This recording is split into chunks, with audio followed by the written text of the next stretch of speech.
Welcome in to this week's episode of Unrolled Stories, a D&D campaign set in the world of Elvoria. We are back with these wonderful humans, sadly Down and Andrew, to roll some dice, attempt some questionable accents, and hopefully tell a decent story.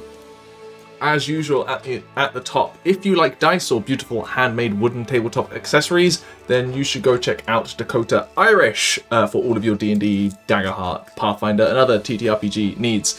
Whether it is a new set of dice or a fresh dice tower to hopefully get some better rolls, they will sort you out. And then at checkout, you can use the code TheWelshDM to get yourself a nice little 10% off your order and help support the channel and everyone else here. As a reminder, you can listen to episodes of Unrolled Stories as a podcast for all of your commuting, treadmill, shopping around Tesco's needs. So if you do listen to an episode over there, please don't forget to review, like, stars, and stuff, because it helps the podcast find more people. In this game, we are making use of the Reimagined Classes that are available on the DM's Guild, allowing you to embody Balrick, Lesley, Aderyn, or Ximori at your tables, or whatever version of those harebrained characters you want to make. And as always, NPC art and character art is done by Aderyn and Giolini. You can go support them on their Art Venturing Guild on Patreon. And Chibi battle map art was made by WeTheDreamingDesigns. Definitely go check out those artists if you can and support real artists. With all of those out the way, I think it's time to continue telling our story.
Last time out, after a risky tactical plan and a near perfect execution, your assault of the Vashar camp was, I think, in a word, successful.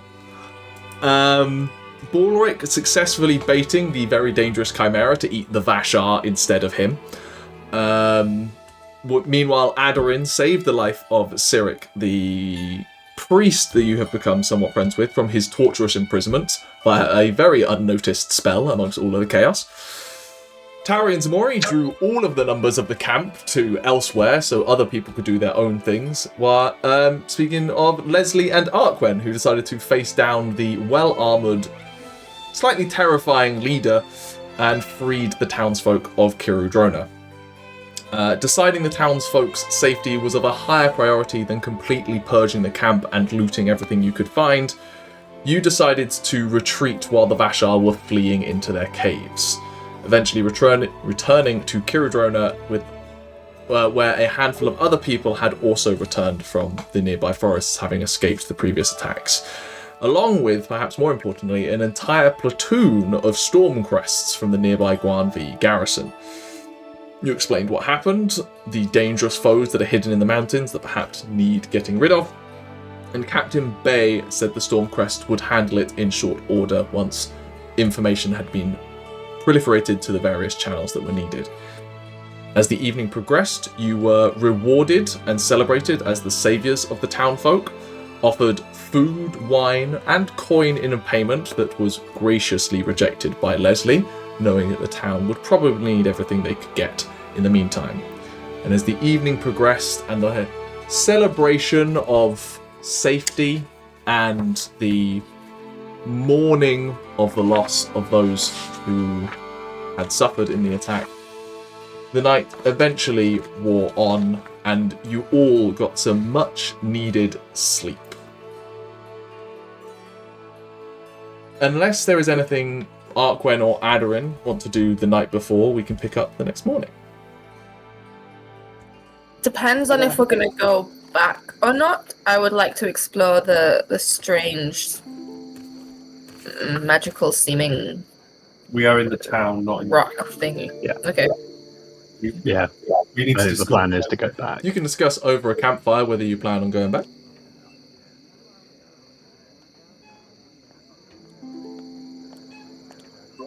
I, for one, believe we should. I think there were definitely some things for us to have a look at. Clear them out. There was that. Someone mentioned a guy in a hood. It was a bit spooky looking. The stone. So, I need to see the stone. what's going on? There was a lot of stones. The big stone. The one. It was screaming. You couldn't hear it? Do you mean the pit? It was like a hole. Yes. Oh. Where the priest was. Yes. Alright. So that's another thing. Clear out the tunnels. So the stone was screaming at you. Yes. Well, not at me. Oh, simply screaming. Well, I don't know if it was screaming, but Yelling. it was like it was just making itself known, you know? As stones do. There was something about it. Has that ever happened before? Not with a stone.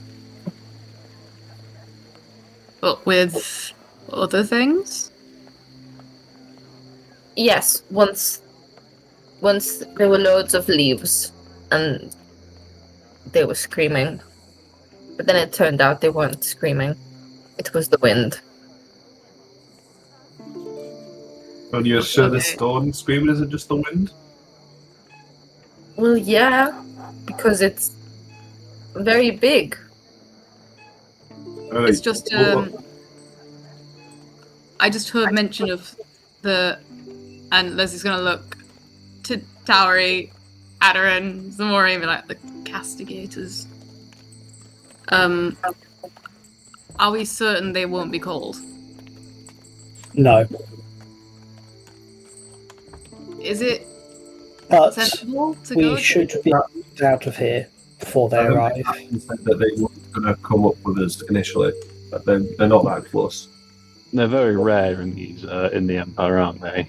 Yeah, they're not exactly close by. I think it's more of a clean-up. They'll do a clean-up job. Okay. And this let's- time we're celebrated heroes. Okay.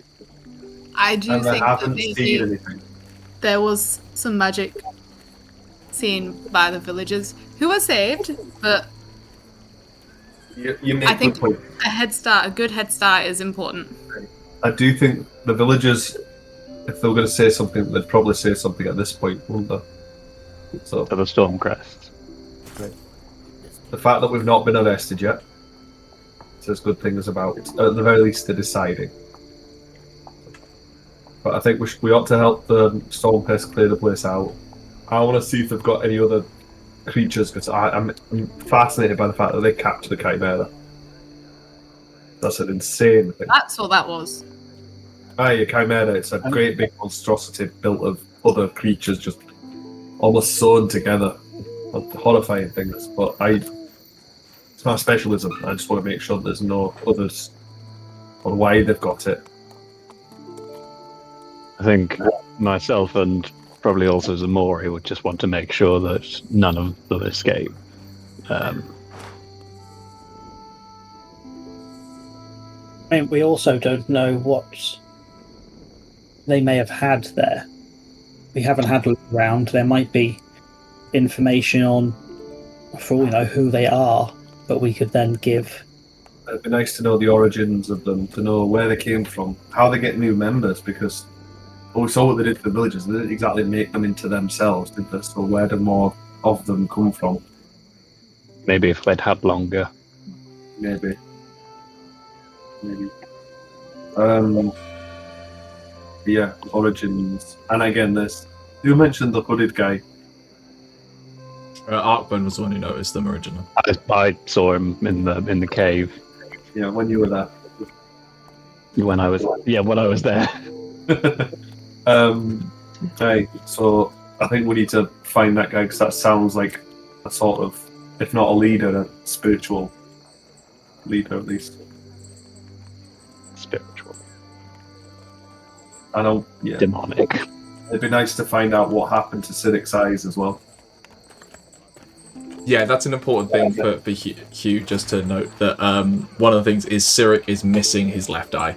It seems to have been like carved out in some capacity. And now it's been replaced by like some cursed stone. Yeah, there's a shard of, actually, that's a good point for Aderyn. That stone is what is like kind of lodged within the eye socket of Cyric. Very similar chunk of stone. Who's not here right now? No, Cyric is currently essentially tending to the flock, for lack of a better term, in the kind of desecrated church, and just trying and managing a few people to kind of clean it up a bit and trying to repair it somewhat. So you noticed the priest that you rescued had an eye that is also a screwed stone.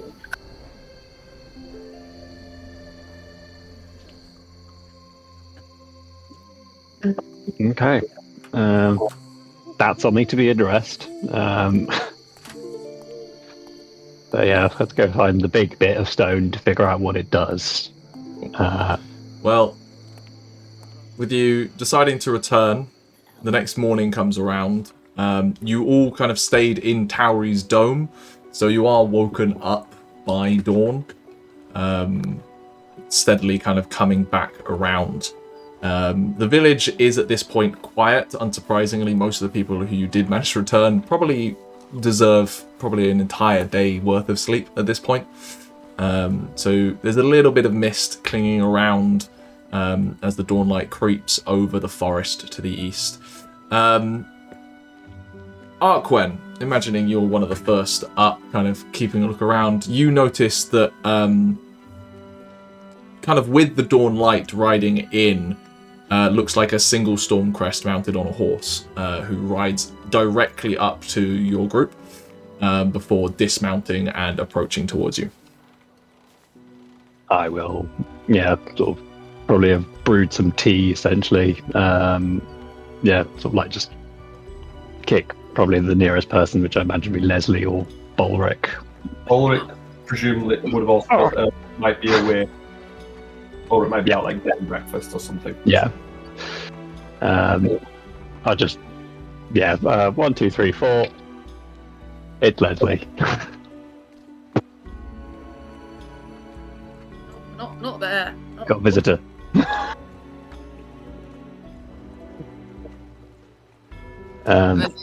Bleary-eyed. It's Yeah. Oh, yeah. Sort of somewhat wary. So like, oh there.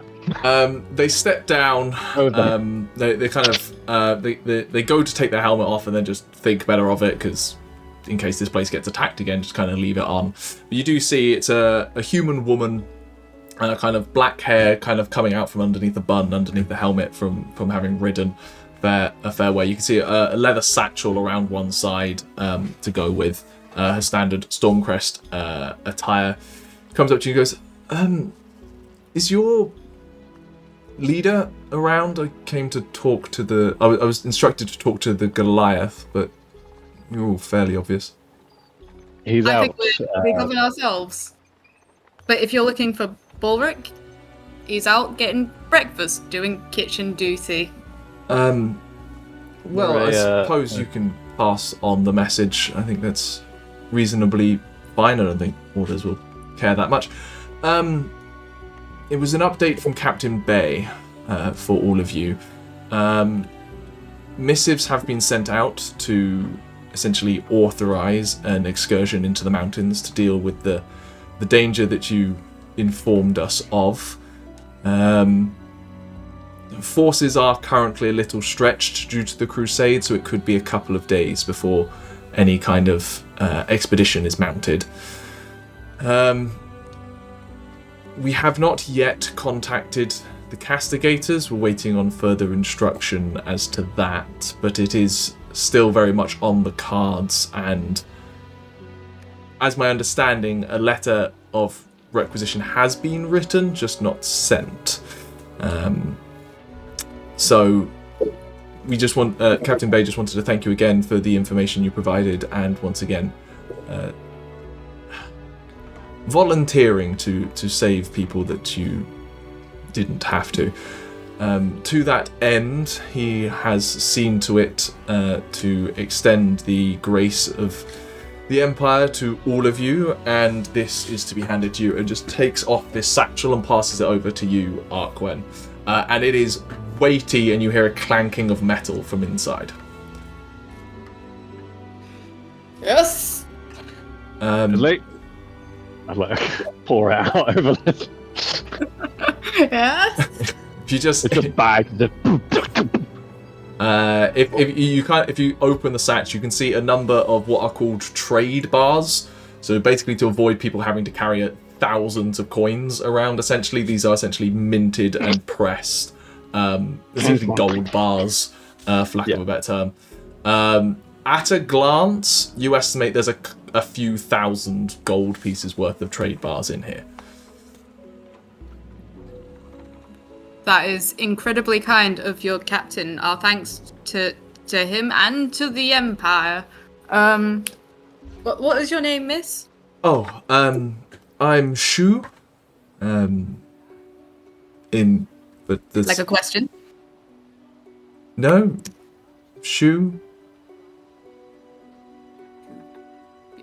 Am I to take the message that they haven't yet gone into the mountains to find them? They have not. So they turned up here to essentially, they were going to go and save the villagers, because that's the message that was sent back to them, at which point you returned the villagers. So then they were like, okay, now we have more information as to what's happened. They sound dangerous. We want to properly plan, essentially. Yeah, but obviously it's going to move at the speed of bureaucracy, so they couple of days and then a couple of extra days for the castigators, they're on their way.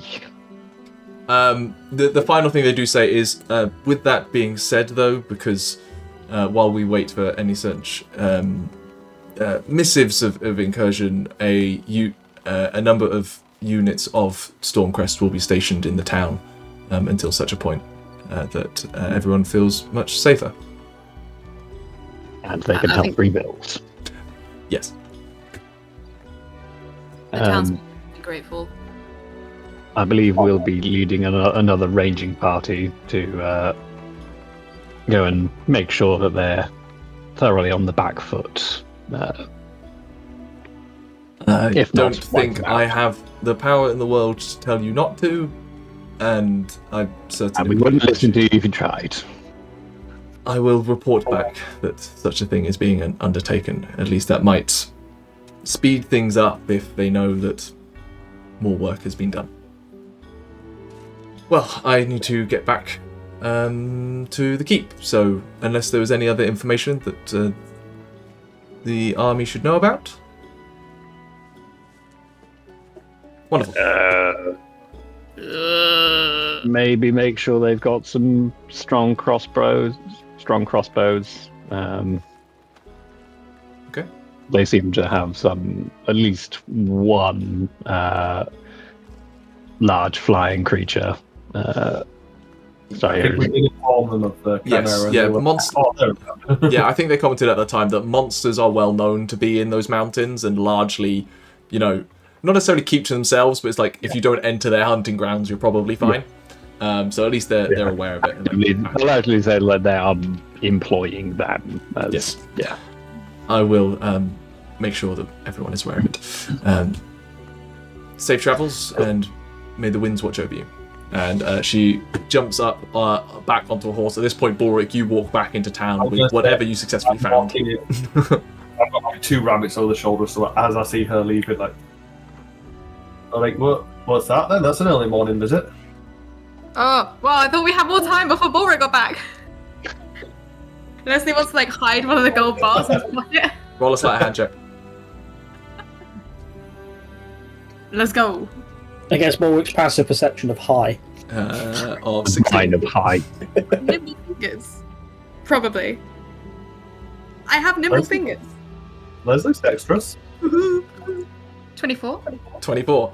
Lesley, you successfully hide a 100 gold piece bar Oh, that's not enough. on your person. Yeah. I have so much. Cool. I turn up and I go, oh, is that payment for us? Leslie, you owe me like 500 gold, so just remember that. I think it might even be 600 gold, but let's... 553. Don't worry, I'm keeping track. Balrick, the chartered accountant. For the record, for anyone who wants to take note of it, it is the equivalent of 6,000 gold pieces in trade bars in here. So About a that's... K. Money. Yeah. Not a- Kind Yeah. But It is very why apparent is that they managed to... They justified 1,000 gold pieces each for the number of lives that you saved and willingly doing it without request. Ximori isn't here, Right. so we can take his share. Balrick looks over, is like, why is there only 5,000? No, 5,900 gold pieces. 5,900 worth of gold. That's a very odd, specific number. It's actually divided by 7 because, again, we keep forgetting about the most valuable member of the party. Deck. What Thank you. about Dearc? Tolgren. But then also that's still a strange conclusion, because 5,900 does not divide by 7. It's easier to divide by 7 than 6,000, I believe. Maybe it was 5,000 and the 900 was the tip. Still doesn't divide by 7. Or 6. Leslie will try and... Leslie will That just is put like it an 18% tip. That's like, Aye. hanging his head. What a sensible man. anyway. Before, one other I will. critical piece of information, just to go back to the recap briefly, that none of you should have forgotten, but it has been a couple of weeks at this point. Don't forget, you brought back one of the broken villagers and tied them up as well. Oh, yeah. Oops. Are we adding the grand to each of us now? Yeah, does somebody just want to message? Sure. Can we add that as a grand of gold pieces? Yeah, it's easy enough to, once you get to a major city, get that broken up into actual gold pieces at a bank. We're not going to have to roleplay that. It was just, the idea of handing you over a bag of 6,000 gold pieces was hilarious to me. We have a bag. I am going And this is the world where I've decided that electrum pieces have a specific value. I can't be dealing with stupid coinage. Depositing mine in the bank of Balrick. I'm going to give Balric 300, which I think I owe him. You owe me 400. You don't have to. I do not need the dex collecting yet. Like, Well, alright, What I'm going to do is I'm going to pay you back 200 of that so that it's done. that's about 2/5. Basically. 250 while recalling it. Don't worry, Tauri's got jeweler's kit. He can slice through a Do trade I bar. owe you any money? Why do I owe you? Because it's a savings account, I accrue interest. Right? I remember you saying that. You discussed a 2.5% interest. I thought that was very generous. But... Yes, but that also means that you have a 2.5% interest on your loan with him. The loans are 10%. We have 650. It's a payday loan. It's 2,500%. I'm afraid you faulted on it. I'll take the dragonfly sword back now.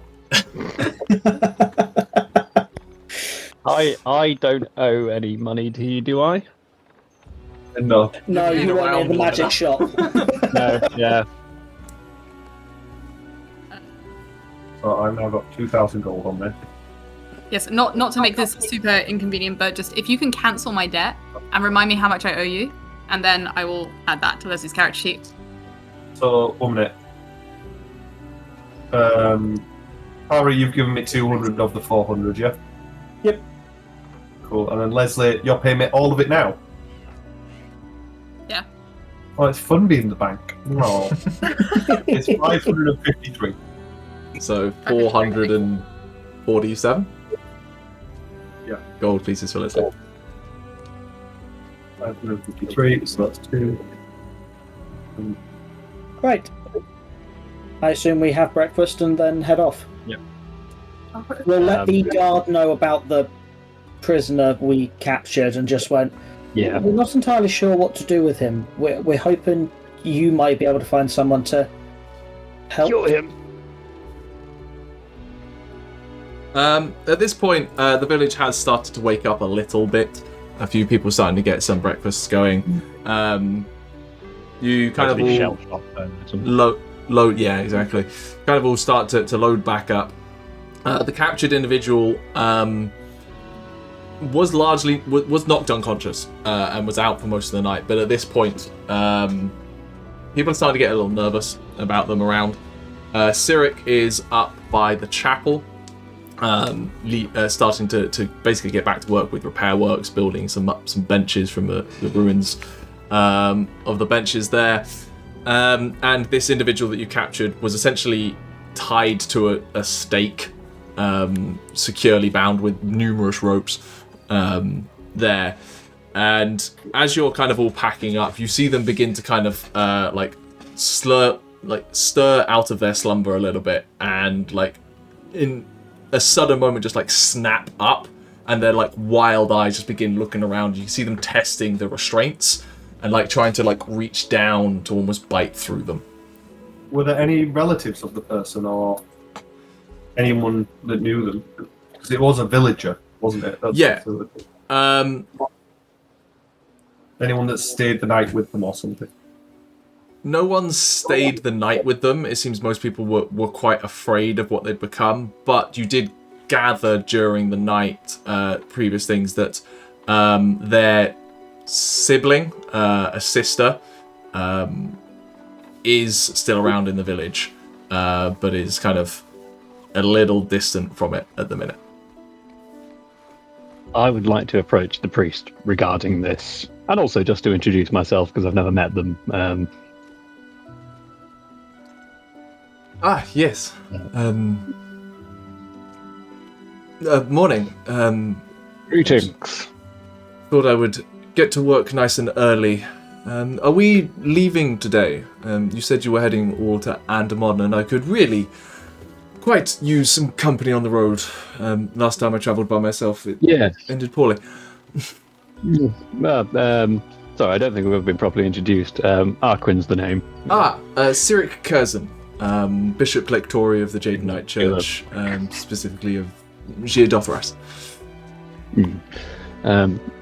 We've not been acquainted. I joined this band of reprobates shortly after they departed Giadothras, I believe.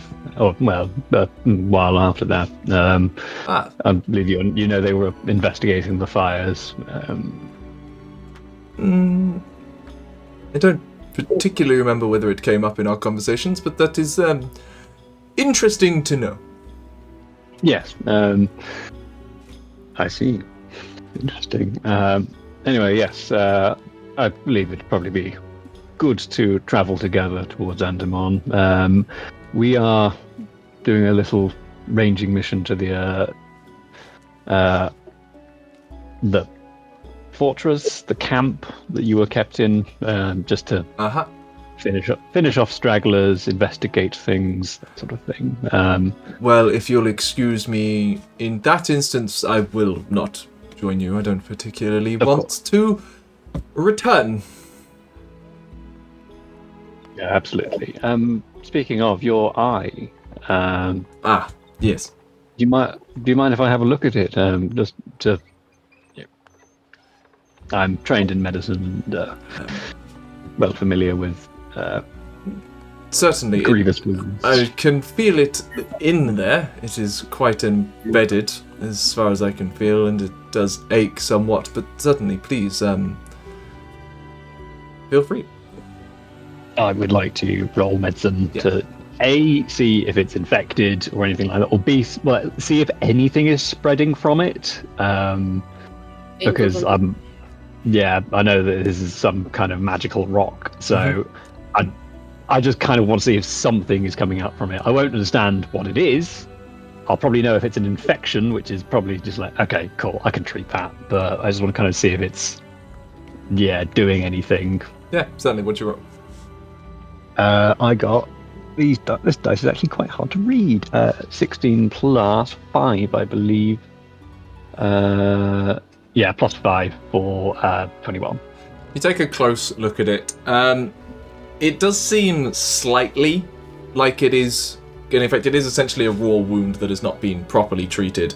But you can see that it is. So you get that. So it's got the risk of infection. It's not got pus or anything at this point. With a 21, though, you do notice that it is like, as he said, embedded in there. It's like stuck into the socket and almost... You take a very close look. It is essentially fused to the bone. It's not something that's coming out without breaking that skull. That'll need to be removed with equipment that I do not have. That's okay. I have been cautious of the risk of infection, and if anything happens, I'm certain I can deal with it, if necessary. Do you understand at all why they implanted it? Yeah. Understand is perhaps a strong word, but their reasoning that the one named himself Sek, I believe it was, grew increasingly frustrated that I failed to grasp their perspective and wanted to see whether they could make me see things their way, as it were. And, well, this was their rather cruel attempt.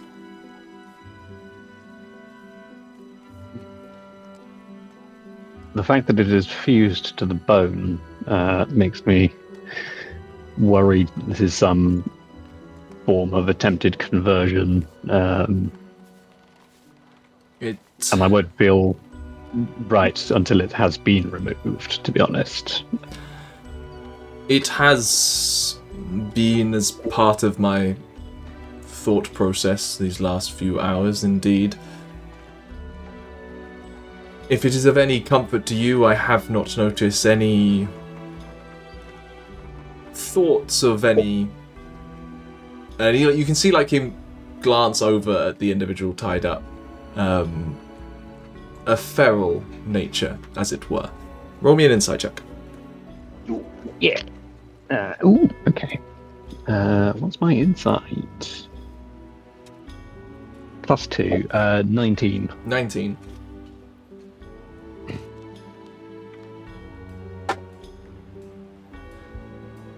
You get the sense that perhaps he's being a little calm priest about the whole situation and not wanting to ramp up things. Whether there's things that he's hiding, you're unsure, but there definitely is an air of someone downplaying emotions in a practiced way. Yeah. What are we going to do about this individual that Lesley brought back with them?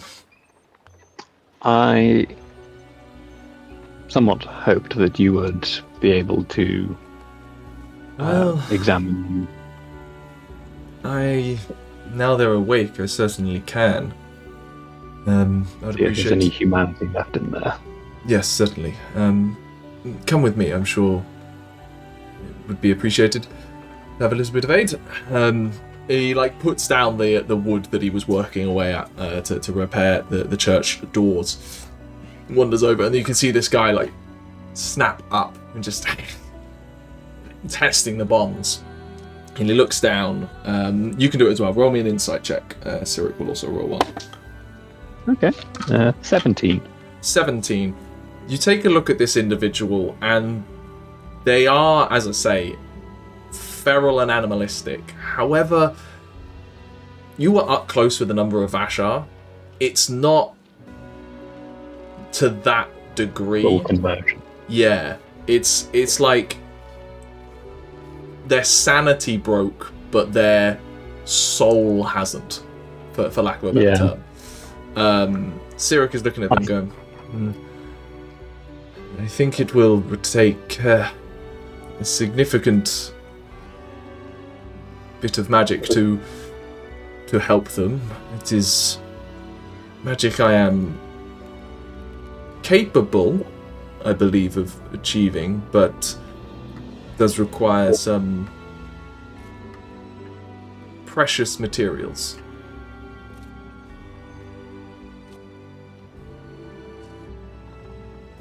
I'm somewhat, even once the enchantment, or whatever you want to call it, has been broken, the curse, I believe this individual will probably benefit from being...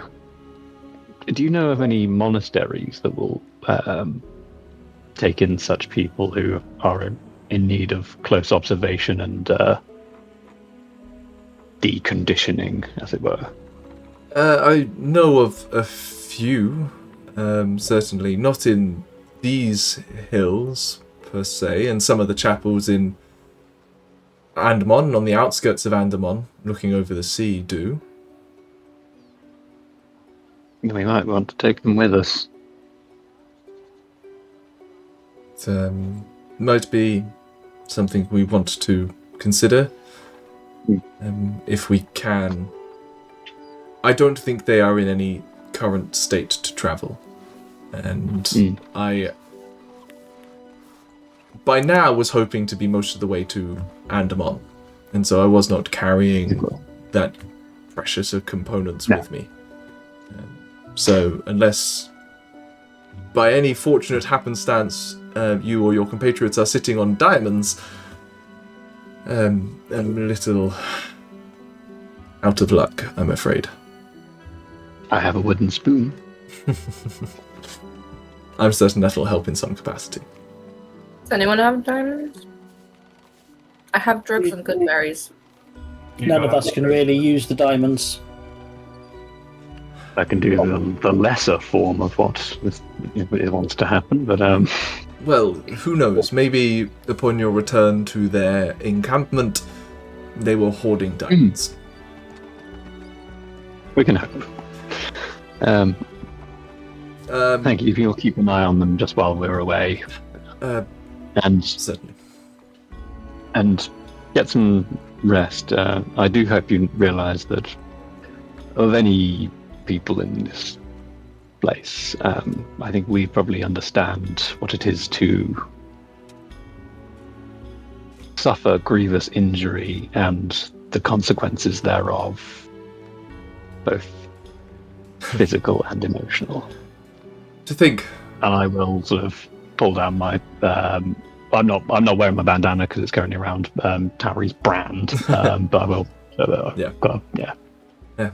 Well, to think, I left the Stormcrests to avoid such injury, and happened to me anyway. But your companionship is appreciated. I will whistle for Monimir, who I believe I sent back here. Your horse trots up. You have a number of animals in your party. It's quite a sight to see at times. Now, while you are away, I will continue trying to rebuild this as best as I can so they have somewhere at least to gather. I think a renaming is perhaps in need as well.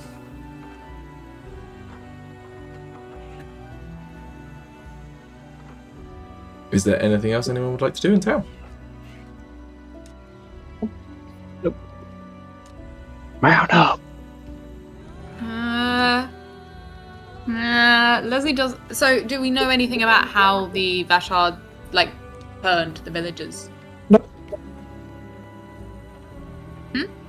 No. No. Is there any villager who was there, but isn't super duper traumatized or still asleep? Roll me an investigation check for asking around.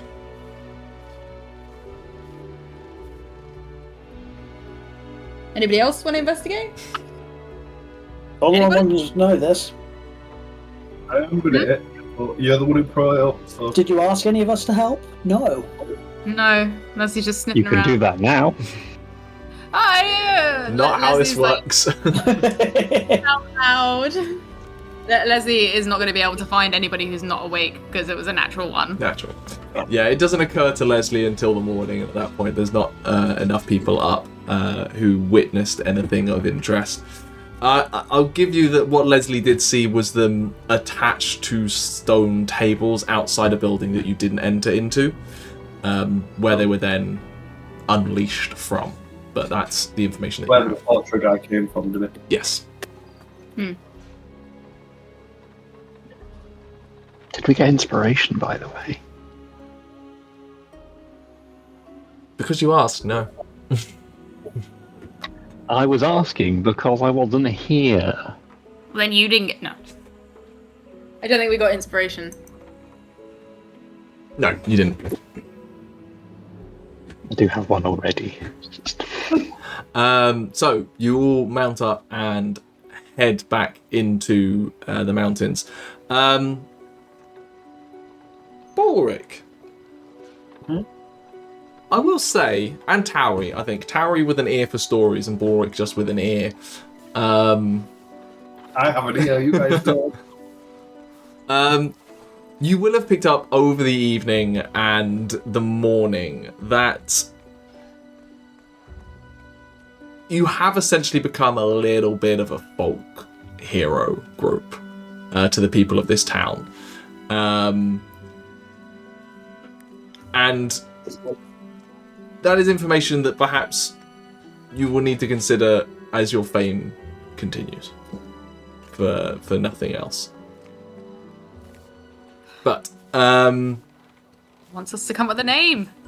Stop trying to force the name. Firebugs. I do believe Aderyn has been putting that in people's heads. I have. Every time Because, someone says like, something, I go, "You're welcome." Signed, the I think Firebugs. what happened was we were talking to the scale guard, and the scale guard was like, "Who are you?"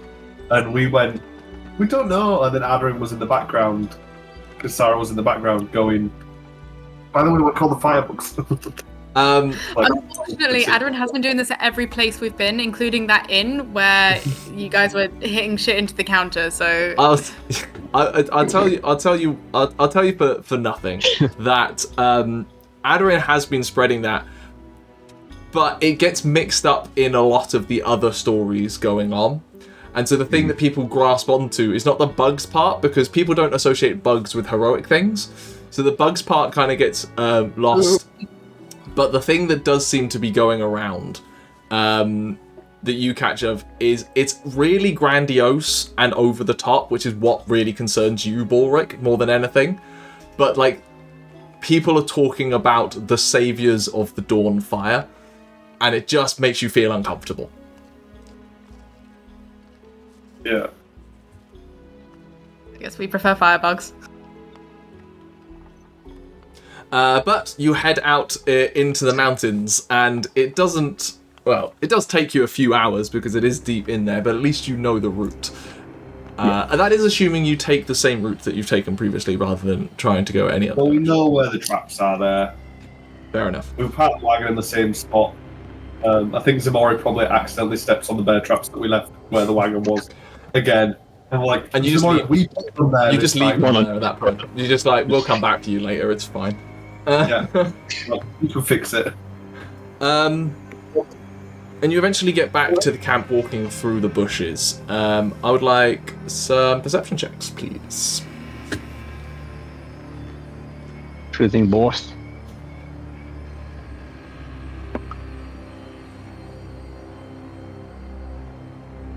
What we got? 23. 5, 3. 18. I'm parking the wagon. No, I'm not parking the wagon. Parking the wagon already. I know what I'm doing. How come that wagon you got? I think I'm just alert. Yeah. Behind us. Yeah, I'm taking it back. That's Yeah. fine. Mira and Charlie. Arquen and Tauri kind of, you reach up to the edge of the bushes and take a look, and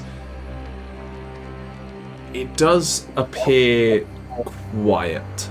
It's probably mid to late morning at this point. Well, you got up at dawn, mid-morning.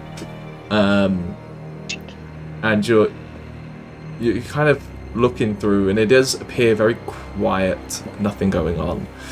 With high rolls, it does look like a lot has been scavenged with like fallen metal, weapons and bodies. The bodies have been left there, but they've just had whatever metal and armor taken off them. But at least initially you're fairly confident the camp is abandoned. Arquen with a 23 though. The flaps to the cave where you saw the robed guy, they're moving wrong. You're confident that there is someone here. I'll need to get the map open again. Should we assume, I just want to point out for Bryn, should we assume Tauri did a ritual comprehend languages on the way? Yeah, I've done it just so that we've always, especially with us not having the one person who does speak it actually properly here. Fair enough. Yeah. I'll point out, it's like, there's someone at least in that cave. The last thing that you notice is posted right where you felled them, Arquen. The apparent leader of this camp that nearly brought you low with their terrifying weapon. You can see their headless corpse and their head posted on a spike looking out at the way that you're coming, with the helmet still on.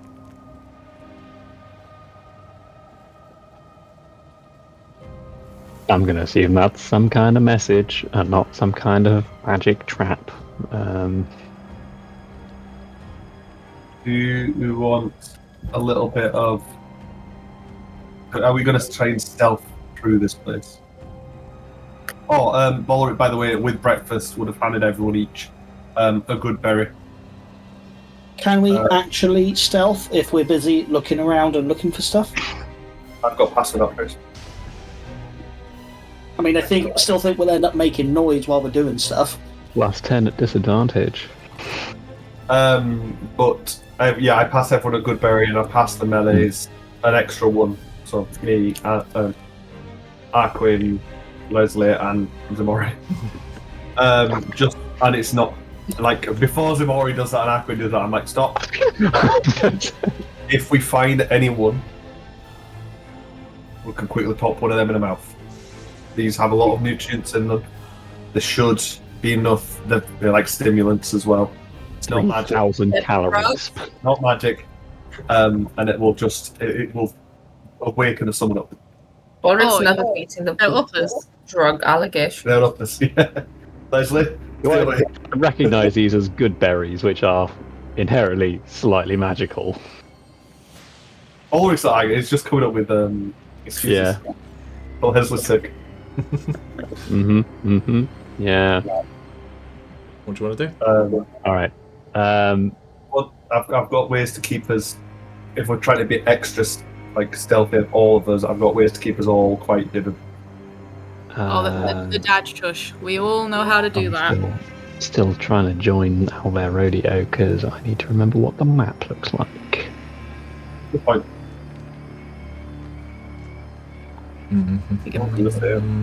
Owlbear. For the record, I'm not switching to Owlbear Radio. No, I know. It just helps us to visualize. Visual. I'm gonna delete all the characters off it then. Yeah, that's fair. Yeah. I will also put it in the Discord chat, so you have the map there as well. That might be useful. Yeah. Just need to remember where the camps. I can't. like, It exceeds the map file size limit. Oh, good. I'll see if I can get it onto the group chat. Just a screenshot, I think, is probably fine.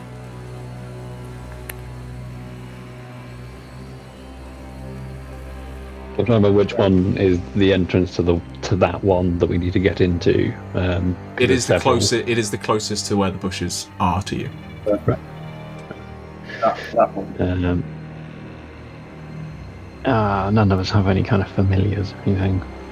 Okay. With Dearc. If I send a rat, if I send a rat in there, I'll just get eaten.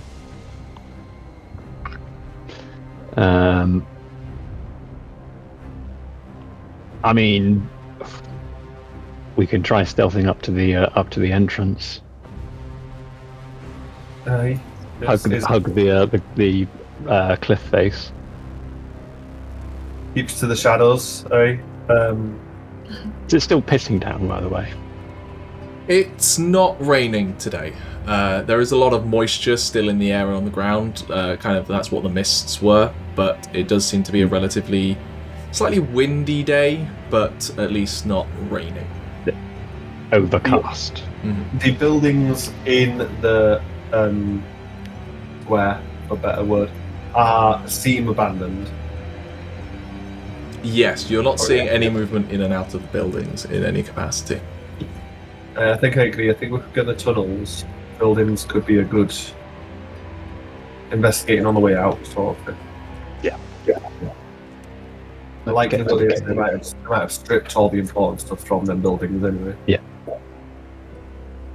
I would like to go to the caves. Alright then, if you just wait around a minute, I've got some blessings and softening powders and stuff that I can infuse us with. And I'll cast Pass Without Trace. It mostly is what Lesley says. It's mostly Balrick going, don't step there. Balrick's like anxiety goes on like a next level, a +10. He's just like, nope. Can I have stealth checks from the party, please? Is everyone coming with? Yep. For the sake of ease, neither Ximori or Dearc have to roll, and they'll just exclude their rolls, and we still have an odd number. Nat 20. Oh, So stealthy. For a total of 21 plus 10, right? 31. 31. I rolled a 7 plus with 20. I rolled a 22 with disadvantage. Still above 20. 12 was the lower of my rolls. Balrick? I only rolled a 7 on my die and I got a 28. Lesley? It's a 32. 32. And Tauri?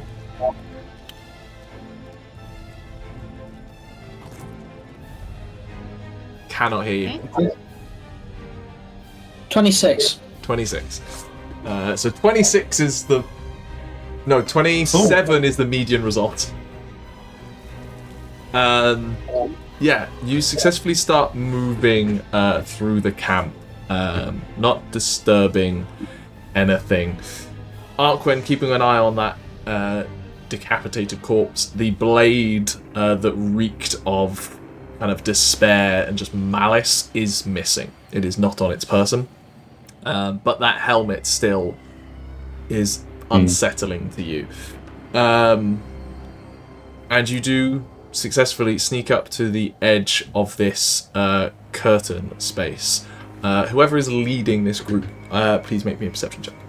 I think if the stealth had taken over, would I have been leading or would Arquen still be leading with me just behind? I was sort of hoping to be in front because I'm in full armor. Like if we fail, I'm directly behind you, making sure you stay quiet. We're fine. Yeah. He constantly getting the WD-40 or the oil as he goes, just stopping all the squeaks and clanks happening, throwing in bits of material between all the boys. Perception check you. 26. Nice. You kind of get up to the side and just take a second, slow your breathing, and then listen in to this room. You can hear, you think, a couple of people moving about in the space. Some muttered words of abyssal, just kind of conversational / orders and direction. Is the kind of tone that you get, but you're not entirely sure what is being said. Yeah, you estimate with that roll probably 3 people moving about in there. Okay. Yeah. There he is, fucking rush him. Wait, I was like, I'll point to Aderyn and go like,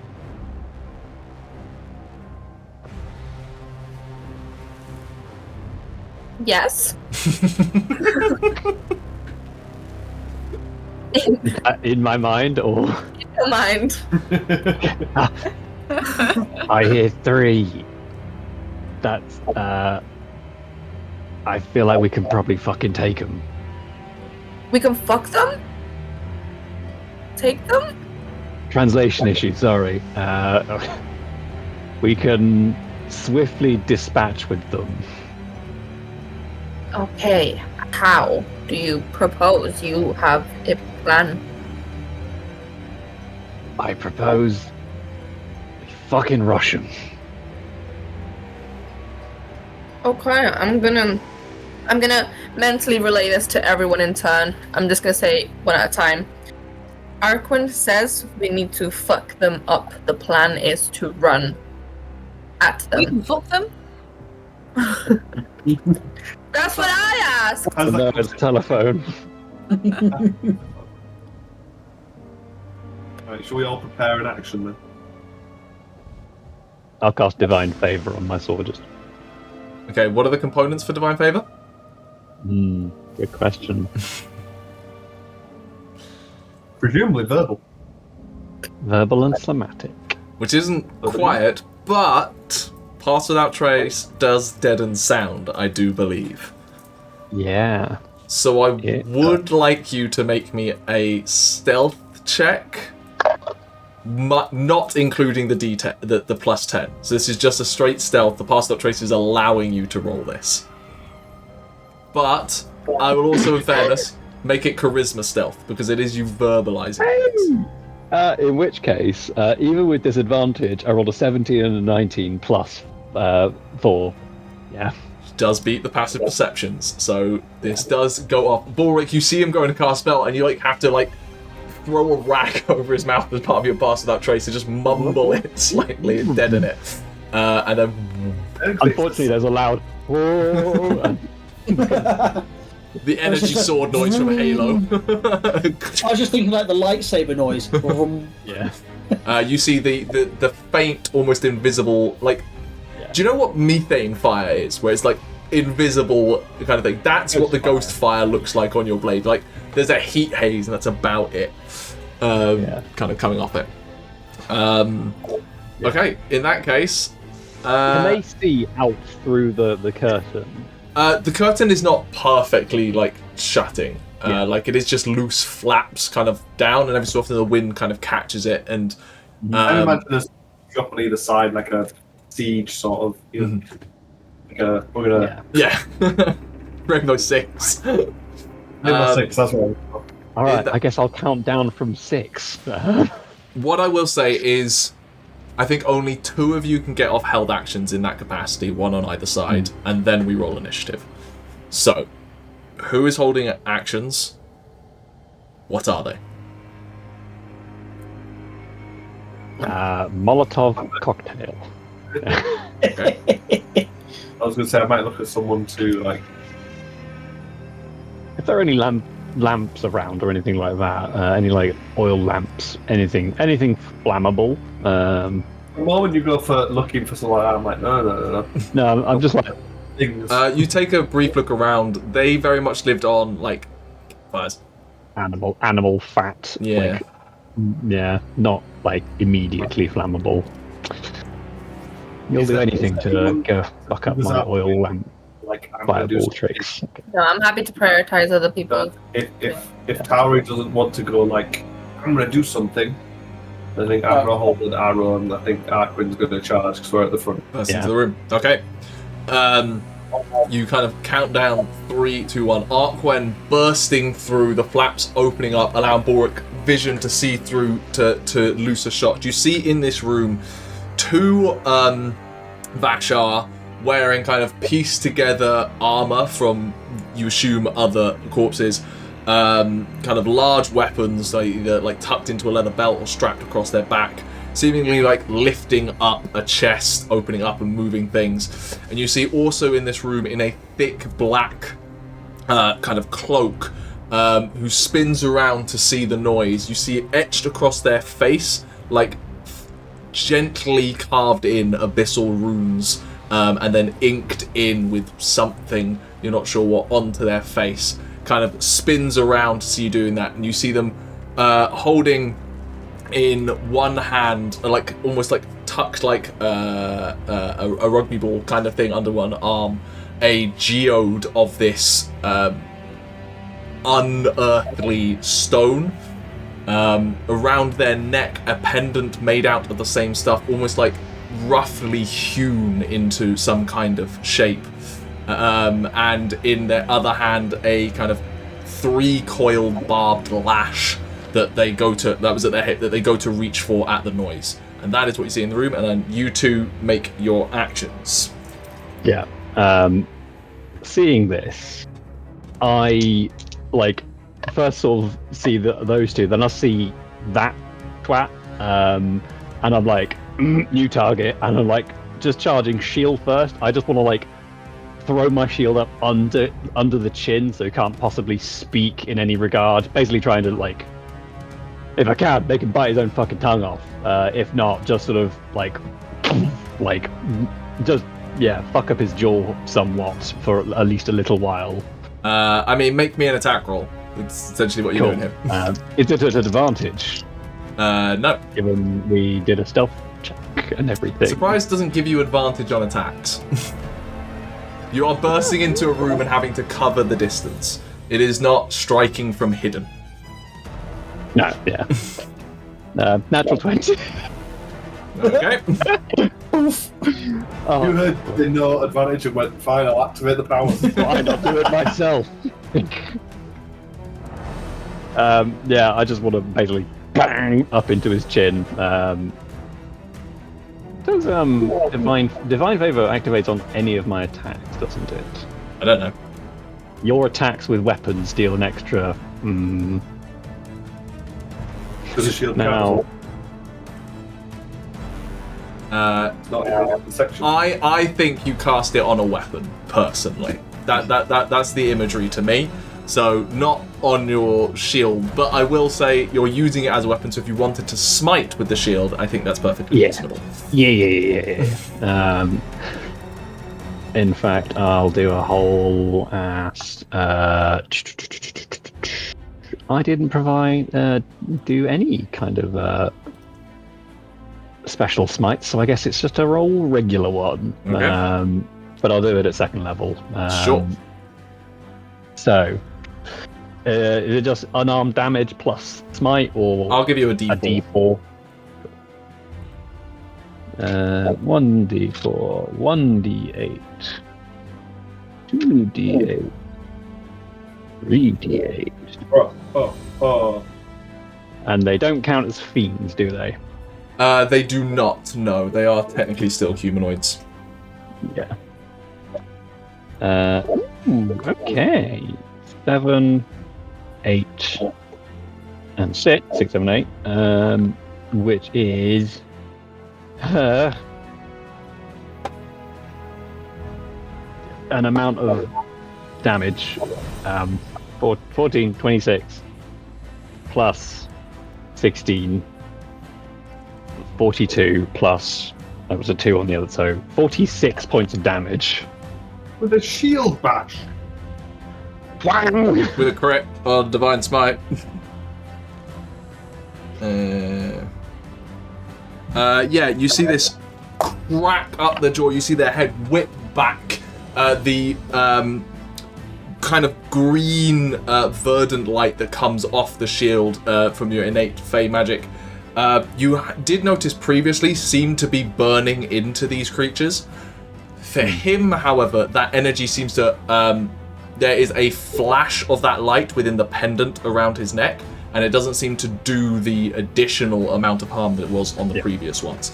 but it does Yeah. hurt him quite a lot, and he like staggers back, and the geode drops out of his hand from the sheer force of that blow. I guess I'll just go in with this second attack with the sword then. Yep, go for it. Not as good, but still a hit. 26. Yeah, it's Yeah. 1d8 and 1d4. Let me get my nice d8. There it is. Ooh, near max. 10 plus my attack modifier of, I believe, 4. so 14. Yeah. Nice. As you then cut across the side as he's reaching for the whip, causing him to like step back before going back for his whip and uncoiling it. Balrick. Oh, I'd roll another d8 as well because of savage attacks from being a half orc. Sure. Another 7. Balrick, your shots. I got a 19. Who are you targeting, just to be clear?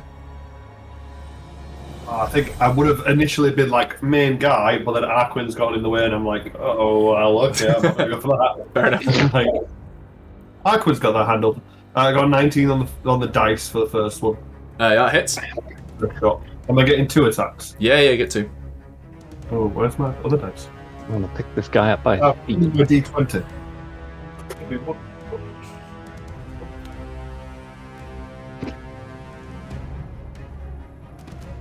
Found everything but the d20. Just roll 2d10, you know. Who needs to roll a nat 4? You are muted. 8. So 3 plus 6, so 9 points of damage. We'll say I did 2 arrows in the same shot. And 18 on the other dice, so 18 plus stuff. Still muted. 5. Hits. What? Carry on. With a 5 plus 6, so that's 11. There's 20 total. Nice. Takes 2 steps back and then just pulls out this just raw piece of metal that's got like an extra grip up here, and is just gonna begin to rush for that. And I need everyone to roll initiative, please. Woo!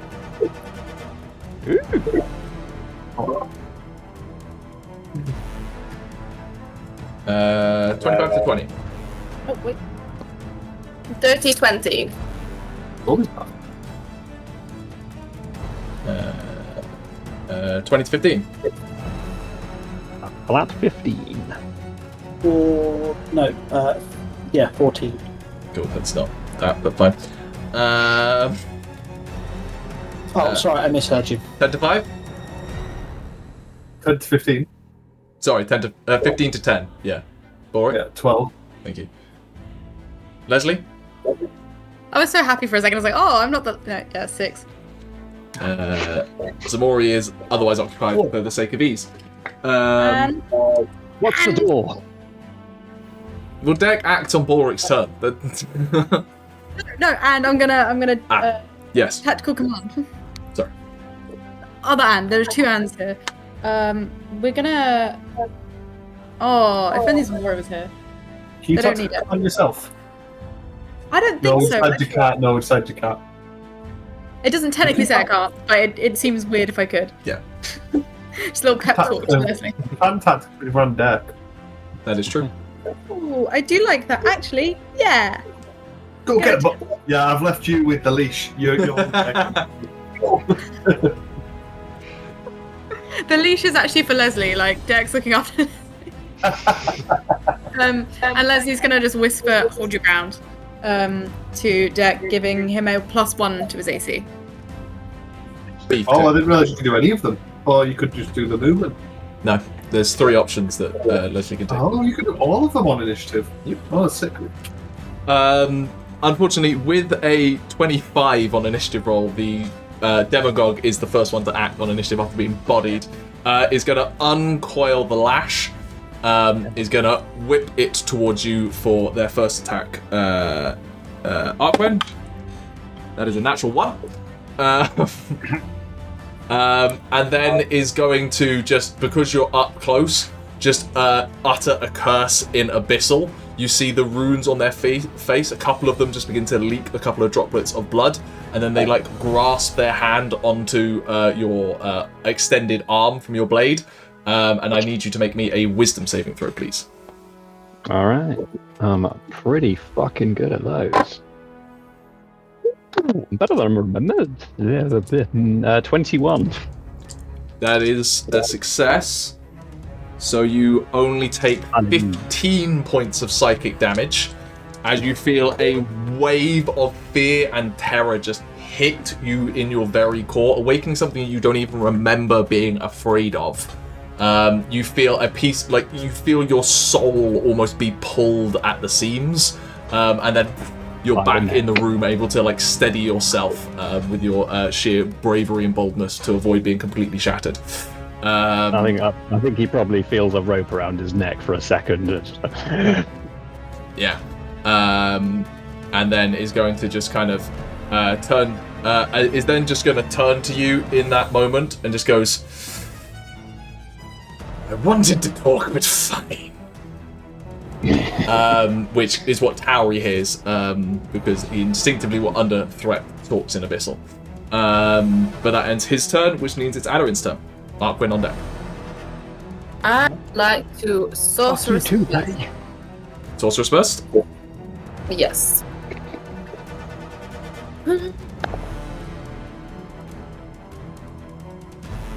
I've learned from what happens to Ximori and have used my reaction to dive to the ground. Well, and I still get hit. 12 doesn't. I assume you're attacking the main guy. yeah. 12 doesn't hit. He sees it coming and just kind of throws. There is a kind of burst of light from this amulet around his neck that just the magic kind of like veers towards him and then gets sucked in to this thing. And you, as the only person here, just see it kind of be a self-contained glow that spirals around the inside of the crystal before diminishing within it. Anything else on your turn? Okay. No. That is it. Arquen. Can I reach out, grab that necklace, and like pull and shove him with my shield and just wrench it off him? I'll take an attack of opportunity if you want. Like, I'm usually okay with inventive things, but disarming people of magic items is a bit of a stretch, because otherwise I'm just going to start doing it to you. should have made it out of chain. I didn't. It is like properly affixed on there. It's a swirling combat to try and get that. You've got a sword in one hand, a shield. Like trying to engineer that is a lot in that action. Okay, I'll cut his head off then. Fair enough. Can't have a necklace on if you've got no head. That is fair. Yeah. Okay, that might hit. That is a. What is my fucking attack modifier then? Well, if it's plus 4, it's plus 7. 7. Plus 7 is 16. Yeah, that hits. Yeah.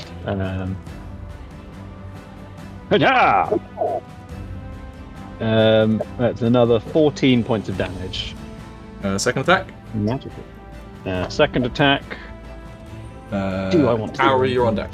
Funny. I won't do anything funny. I'll just do another smite, I guess. Sure. I ain't got nowhere else to be. But yeah, that's gonna hit. That's a 21. Love it.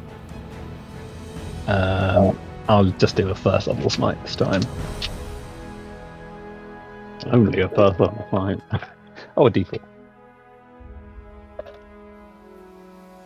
God, I love throwing a bunch of dice into a tray. 24. 24 points of damage.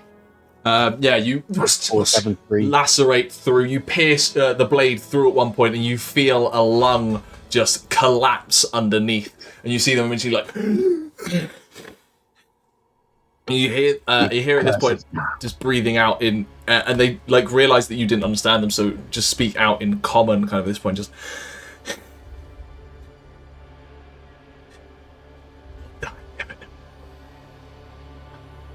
Peace. That's all you get. I'll reply as like, there will be no peace for you. Is he still speaking in the pistol? This was in kind of very harsh common. Common. I'll step aside as well to provide a very clear shot. Pivot around, yeah. Tauri. He's looking in a very bad way, by the way. Would it... How many are there? Is it just him? There are 3 in this room. Okay. Is it possible for me to do a thunder wave without hitting my allies? No. Because I would have to stand up in line with You would the have guy. to get into the room. You could hit 2 of them with a thunder wave. You could hit the 2 kind of bodyguards that are in there with a thunder wave. You can't hit the main guy without hurting Arquen. Yeah. I can take it. Could I hit all 3 of them if I hit Arquen? What's the size of the thunder wave? 15 feet? foot cubed. I would say, because I'm playing with the imagery in my head where Arquen has been bashing this guy backwards, I think it's quite hard to achieve that. No, that's fine. That's fine. I will do a first level thunder wave at them. Natural 2 and a... Ooh, that one might succeed. 16. 16 succeeds. Cool. So it's 2d8. Where's my... Is the natural 2 guy the one who's already damaged? Yeah, the Nat 2 was the guy who's already damaged. So it's not the best. 7 points of damage. Nice. And the one who fails is thrown back 10 feet. Yeah, he goes scattering in and cracks up against a wall, which at this point, Tauri, you kind of see that on this wall are like daubed paintings of some kind. That ends Tauri's turn. Balrick. Cool. I catch Arquen's. I've got enough insight to notice. I think that Arquen's moved on purpose. Like, is given an opening, and I'll take advantage of that opening. Do you want to Hunter's Quarry at all, or are you using bonus action for deck? I'm on a bonus action for deck. That's a 23 to hit. Yep. That's an 8 on the dice, so it's 14 damage. He's still up. Second shot. That is cocked. That's a 19 on the dice, so 30 to hit. And then He has the archery 9. fighting style. Kid. I guess. And a magic and a +1 more. Yeah. That's what I said. That's a 9 damage. 9 points of damage. These thud into him. He's almost like driven down to one knee by the barrage of assaults he's looking at. He just kind of looks around and he almost seems to like fade out of this encounter for a second and just begins to like look around the room. And just, if these creatures could feel sadness, it's the closest they get to. But he has no concept of that emotion, and it is just a failure. But he is still just about up. And I will give a whistle. And have Dearc storm in. You feel the thunder steps coming behind you, Arquen. Ooh, he's fire. getting big. That is, what is Dex plus actually? 15 plus something. That hits. Plus 6. Oh, that hits anyway. Yeah. It is plus 6. This guy isn't armored at all, so he's rolling on pretty low, I see. That is Dex gonna infuse his own, so there's like a bite of fire. So it's 2d6. That's better. That's 11 points of damage. How do you want to do this? Yeah, 2 arrows go in, whistle come in, Dex gonna charge past over Arquen massively. Wings starting to get big enough now to almost support, so it's like a mini glide. Like, you know, he's starting to have even out wings. He's starting to look a bit more slender as well. Like, still chunky. He's losing the baby. But he's still chunky, obviously. Yeah. But it's like he's doing more upright than crocodilian. Gotcha. It's like the proper bounding forward, jumps over Arquen, gets this guy right on the face, and cauterizes, so no blood splatter. Yeah. So those runes that were like, body stays there, face goes. and you just see this head go, and Dearc like clashes into this like altar that was carved out of the cave, almost like a stone plinth. That Dearc just rips the head and crashes into this altar, sending bowls and candles kind of scattering across, candles made out of black wax scattering onto the floor. And you just see this head, and from the flames of Dearc's mouth, those runes etched on its face just begin to seal up shut, leaving just burned scars on the head. And there is a jettison, mostly cauterized neck, just leaking a few bursts of arterial blood up onto Arquen's shield. As I think Dearc starts to eat it and then goes, bah, yeah, spits out. Spits out and it goes tumbling to the side, kind of mauled on the face. Is Dearc going to get into his, like, you know, like a teenage cat, like one that's not yet an adult but isn't a kitten anymore, and it's got like really long legs but its body's still quite short? Dearc's body is funky. Yeah, Dearc's body has been in that phase and the legs are starting to grow into it. The two all the way around. other ones in the room just turn around in this moment. One of them sees Dearc do that and just like grins on his face at the idea of killing this like symbol of hope that everyone's seen, and leaps at him with this like two-handed bared piece of metal, swinging it down twice on Dearc. Disadvantage on the first one. Oh, disadvantage on the first one. That becomes a natural 2 for a 7. And the other one is a 17. Which would hit, but it's not been Leslie's turn yet. Lesley, how do you save Dearc? Leslie's been holding Dearc's leash and been dragged behind. And upon seeing like the Vashar like moving towards, Leslie's actually not reacting to the Vashar. Leslie's still reacting to Dearc eating the face. Leslie's like, oh my god, no. And like pulling it slightly. Scooch back. Which means it clangs across one of Dearc's hard, kind of diamond-like scales, and Dearc just spins around at this one. This is the wounded one that is leapt down towards Dearc. The other one is going to come at you, Arquen, really, as the chief damage dealer. That's my job. And swing with like this very large, like maul-like piece of metal. One is a nat 20. I can't. Rolling against paladins, nat 20 and a dirty 20. Yeah, both hit. So the nat 20, 6, 12, 15 bludgeoning damage. And the non-nat one, the non-crit, I rolled max damage on, so they both did 15. 30 points of damage as he just like cracks you hard like twice, one on the hip, one on the ribs, and you like spun around. I'm like driven down onto my knees. That did fuck me up, like that and the thing previously. Yeah. I am not great at the moment, however. I don't think it's going to matter. I don't think these guys are going to get another turn. Lesley! Yes. Well, Leslie's movement was used by Dearc dragging him. So he's in the right. Leslie's movement was managing to stay on his feet. Truly. And yeah, we're gonna have to come up with like a different leash situation in the future. I think we're gonna have to discuss who looks after the dragon. Lesley doesn't have the body mass to like hold Dearc back. And yeah, well, you know what we're gonna do. Swords be coming out. Are you going for the one that attacked Dearc? Yeah. Yes. Gotcha. That will be the closest. The first will be a +8, a 23 to hit. Yeah, that hits.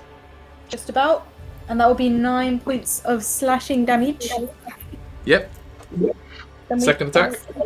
Yep, second attack indeed is a 17 +8 to hit.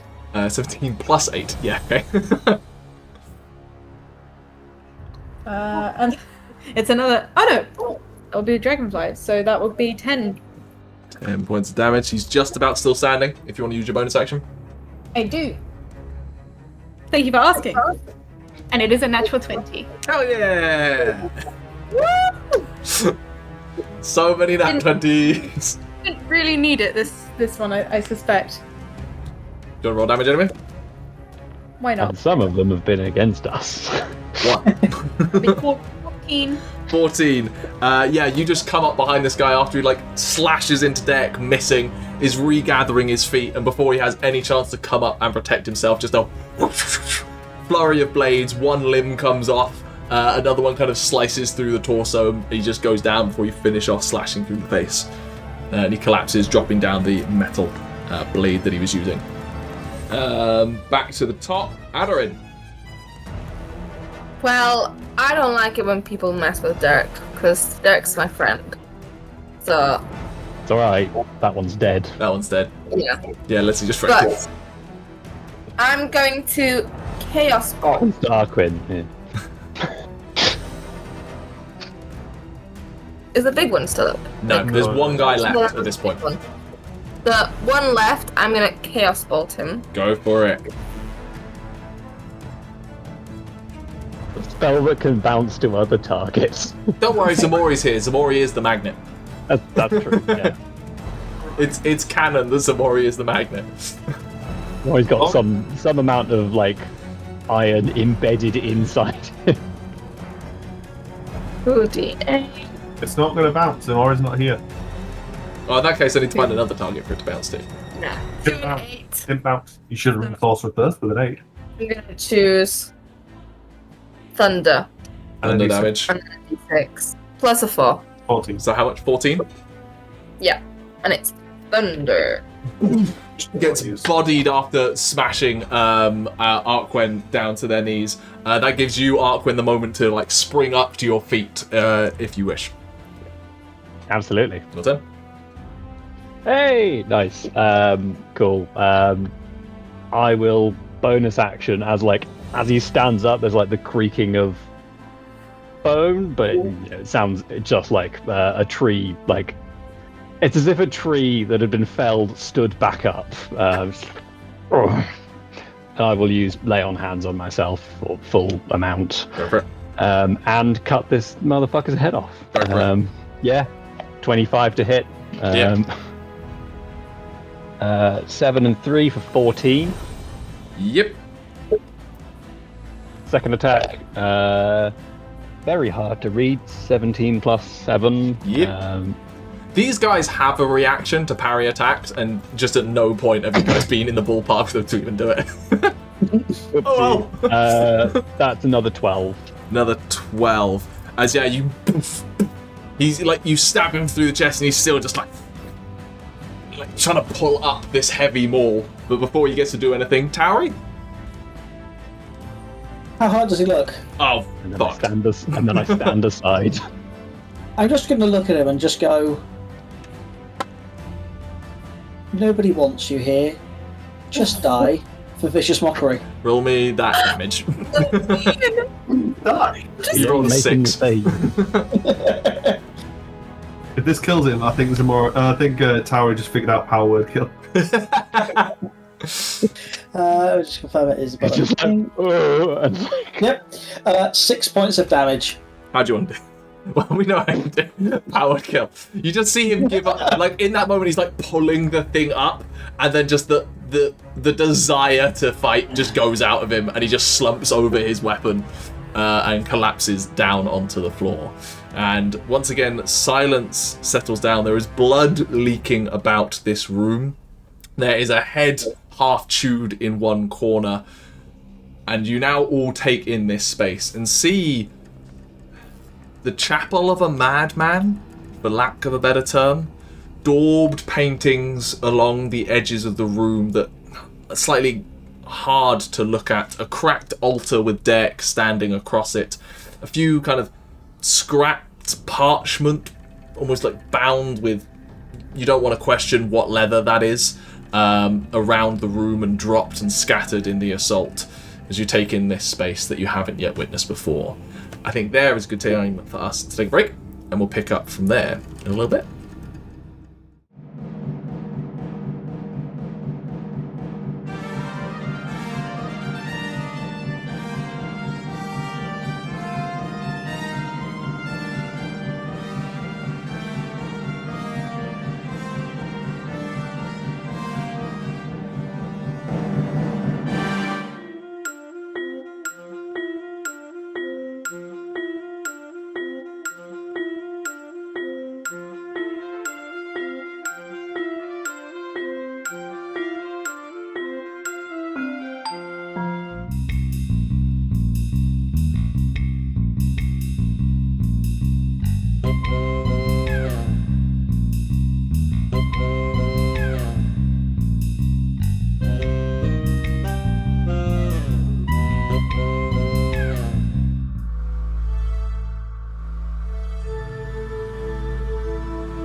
And we will pick back up with you all standing in this corrupted version of a chapel with the daubed finger paintings, essentially, along the walls.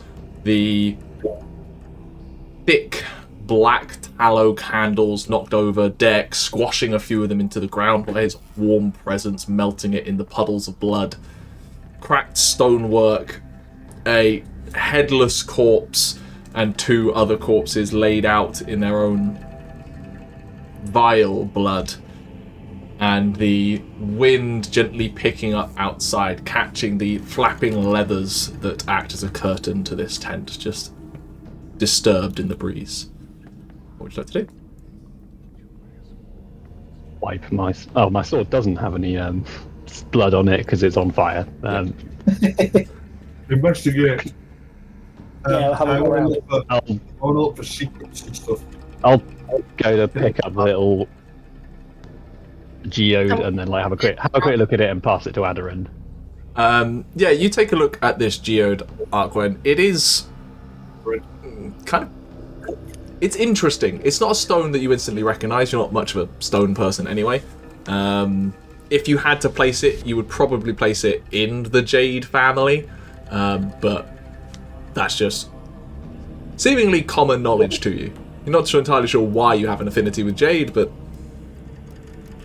might give you an inkling. Then you hand it to Aderyn.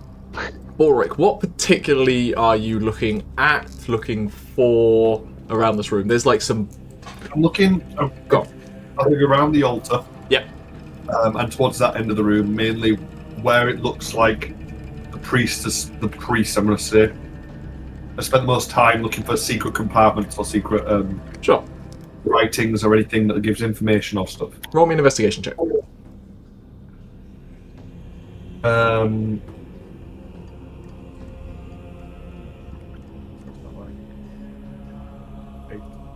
Uh, 22. 22. You go looking around and you very quickly look at this and go, this is hacked out of the stone with pickaxes. If there's a secret compartment here, it would be incredibly visible and not that secret. So you're fairly confident there aren't any of those. But you do go digging around, and what you find over here is one book that you have to kind of get Dearc to kind of step off of like parchments down, that you can see kind of written in some was like cuneiform like script that you definitely cannot read, but it looks fairly fresh in that ink. Like you would imagine that this has been written in the last couple of days, maybe at most. But you can't read it. Yeah. And the Tauri's good at books. Again? I'm going to call you over. Tauri, there's a book's got writing. I don't understand it. I know you can understand lots of stuff. Is it magical or is it just a book? It's just a bunch of parchments kind of held together, but this one like held together by like teeth of a large animal kind of thing, almost like a staple to hold them together. I will slowly go through it. As I go through it, can I also copy it into my notes at the same time? Sure. Into common? Sure. Or dwarvish, whichever I write in. It is essentially a interrogation notes, a written dialogue that this individual, you assume the demagogue, had with a priest of the Empire that you immediately assume to be Cyric. And it goes into their conversation, basically with the demagogue trying to tease out of Cyric information about history, about divinity, about the gods, about the nature of Kelarashi and Kelarashi's existence and manifestation. The demagogue grows frustrated through these notes that the devout belief means that this priest is unable to see the world for what it actually is, and the truth behind the matter of divinity, and what gods are capable of, and what gods actually are for, and what gods control. And then it goes into talking about perhaps the stone can make him see, like it teases me of visions of potential and the truth of things. And it goes into those kind of elements, essentially. So from that, do I get that the stone that we're assuming is in Thingy's eye, is either magical or corrupted in some way? You get the feeling from these notes, well, actually, from these notes, you don't get a lot about the nature of the stone. These notes seem to be particularly pertaining to the conversation with Cyric. If you roll me an investigation check, you can look through other notes that are about the room, because there's a few pieces of these like parchment around. Investigation gives me 21. 21. Yes. You pick up here their uncovering of this stone. That it's a clunky translation, being like it's an abyssal term that they've given it into a common understanding that you have, referred to as weird stone, as in WYRD stone. Yep. That was found in the abandoned mine a number of weeks ago, you think, based on the age of... They don't date shit. You're kind of piecing it together. And this individual was studying it. But everyone had an interest of it, so it was stored in this pit outside. The notes seem to say that it behaves oddly and and gives people a sense of otherness and potentiality to greatness with it, but everyone grows frustrated. Many grow frustrated that it is simply just a stone that others are obsessed with. To this individual, it feels like the top of a roller coaster to them, for lack of a better term. And it's like, there's something here that I can't grasp, and it frustrates them in that aspect. You don't know whether it is corrupted, magical, whether it comes from the abyss, from the heavens, or from anywhere in particular, but you definitely get the feeling that it is not something that is understood. It is not something necessarily of the normal world. Aderyn, you've been handed a geode about so big by Arquen. Mm-hmm. What do you want to do? I want to move it around and kind of look at it really closely and then see if I get any sense from it. Cool. I would like you to roll me an Arcana check first. Okay. 10. 10.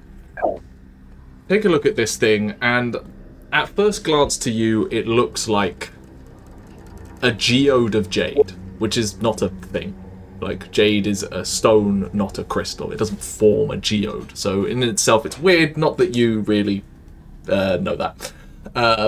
Not your field of expertise, shall we say. But like, as you kind of consider its facets and angles, the thing that really starts to get you is that it looks like a crystalline geode, and then like as you shift it in the light or slightly change your perspective or what you're trying to look at or what you're even thinking about, these sharp edges of a geode like soften into rounded, smooth edges of something more natural and part of nature, and the color shifts from this black green, like wet. I keep going back to wet jade kind of thing, like proper dark at the bottom of an ocean, bottom of a sea or riverbed, and then it shifts like it catches some sort of light, whether internal or from you, and it shifts into kind of milkier colors and more vibrant colors, and at points kind of glows. I do need you to make me a wisdom saving throw. Oh no, charisma saving throw. Sorry. Charisma save. 10. 10. All of you are digging around various points. Perhaps Lesley and Arquen are paying a little bit more attention to Aderyn for whatever reason. And you can just see Aderyn get sucked into this thing. Her gaze and attention is fully on it. And Aderyn, you feel well of unrealized arcane potential within you kind of just begin to be drawn forth. Like, to put it in context, like a waterbender pulling water out of a well kind of thing. It's just being ridden up and pulled forth. Before you really know what's happening, the effects of Detect Thoughts are cast. You feel that mana drain from you. You have Detect Thoughts cast upon you by yourself. And you project it forward into this stone, and you feel something. Not a consciousness per se, but a potential, a desire to be realized deep within this stone, and it contains, it wants to be magic. And I would like you to increase your sapience to 3. My sapience? What the hell is my sapience? A while ago, I asked you to put sapience on your stat sheet at 2. Yeah. Put on your stat sheet. The voices. Wasn't sapient before this point.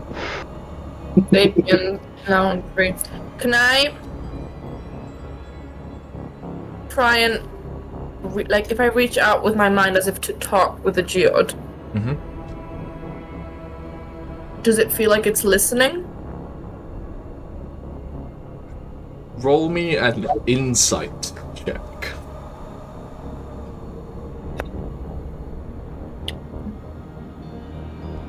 $19. 19. You project these thoughts out to it like the beginnings of a conversation, and some might call it listening. Some might just perceive it as a material responding to vibrations, like a piezoelectric crystal vibrations generating electricity. It's like it has a desire to respond and be shaped by your desires and thoughts. And in that moment, this solid object that you are holding begins to almost dematerialize and become just a bound energy that for a second is just immaterial and smoke upon the breeze before it coalesces back into that geode-like form in your mind. Can I ask the geode, can you show me a dragon? Is that where you come from, or where you want to be? You project this concept out to it, asking it a question, and it doesn't answer. It doesn't feel capable of answering, but in that moment, like, this thought of dragon shifts upon it, your perception of this thing, and all of you do see this in this moment, actually, is this realized crystalline geode. Some of the crystals begin to shift and take on more of that rough crystal scale-like look that Dearc has, but still of that dull, dark green that occasionally catches flicks of light that you can all see, as it responds to the intent of Aderyn. Aderyn, I do need you to make a wisdom saving throw at this point. +4. Because I'm stood next to you. 17. 17. No, plus 21. 21. You feel that you form this connection with whatever the existence of this stone is, and exert an element of will upon it. And you feel it essentially attempting to draw more of that latent magic within you. You feel yourself getting pulled into that desire to feed into it, to become part of it, to shape it into a meaningful, useful, realized piece of potential. And in that last moment, Arquen just places their hand on your shoulder and pulls you back out of it, and that detect thoughts is severed.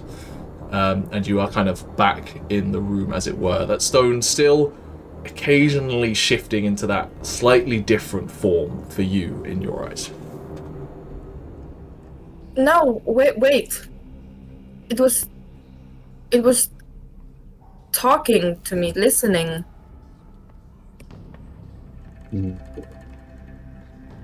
Did I get a sense of what was happening with any, I was just kind of getting lost in it?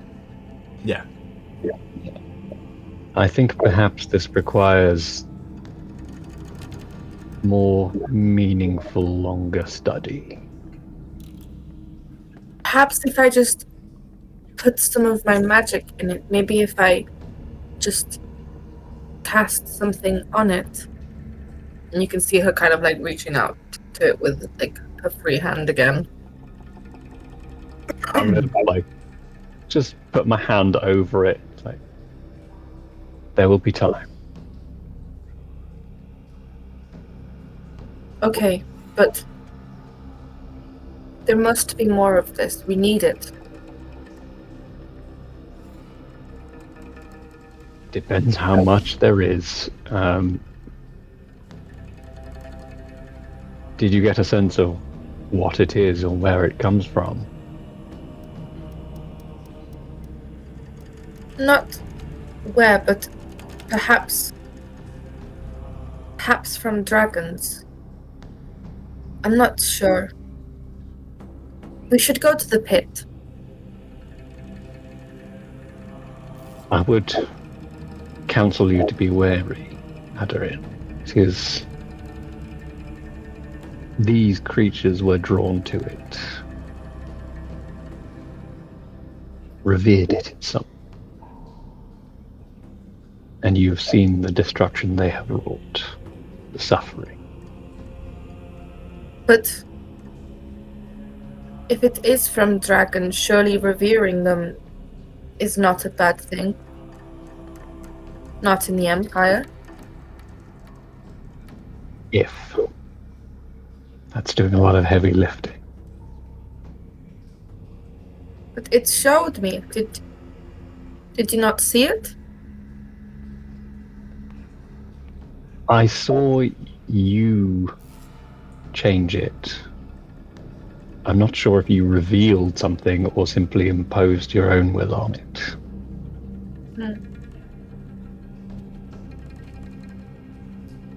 Can I keep it for now? Of course. I'm not taking it off you. I don't want to touch the stuff.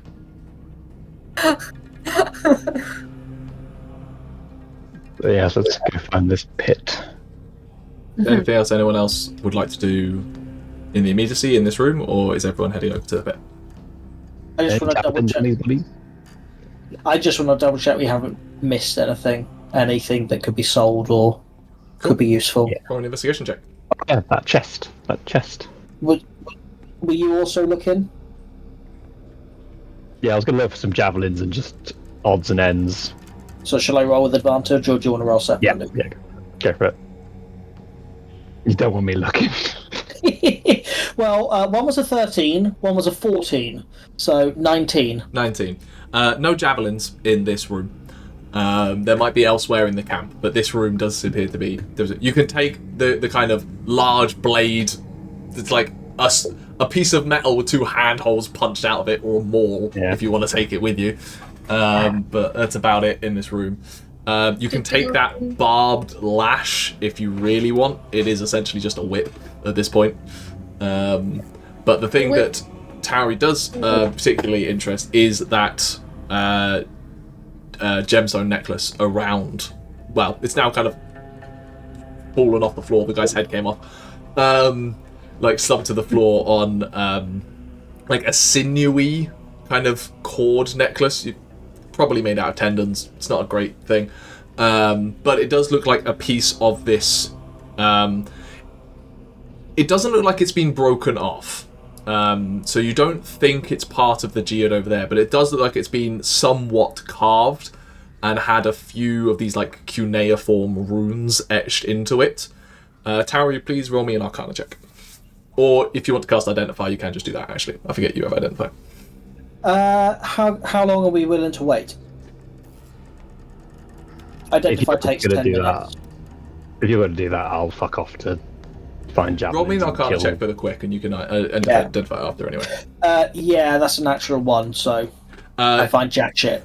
You're made a little uncomfortable by the fact that the runes on here seem to be of a similar form to theirs, and you question whether this is good or should be thrown away, but maybe you resolve to identify it later. But yes, you then all... Anything else? Also, with that 19, Tauri, I will say, you're looking for other things. You do take in the paintings on the wall. They do mostly appear to be made out of red, probably blood, but maybe some other pigments are included from like berries or crushed other animal components kind of thing. And I'd like you to roll me a religion check, please. That is a total of 12. 12. You're not entirely sure what this is showing.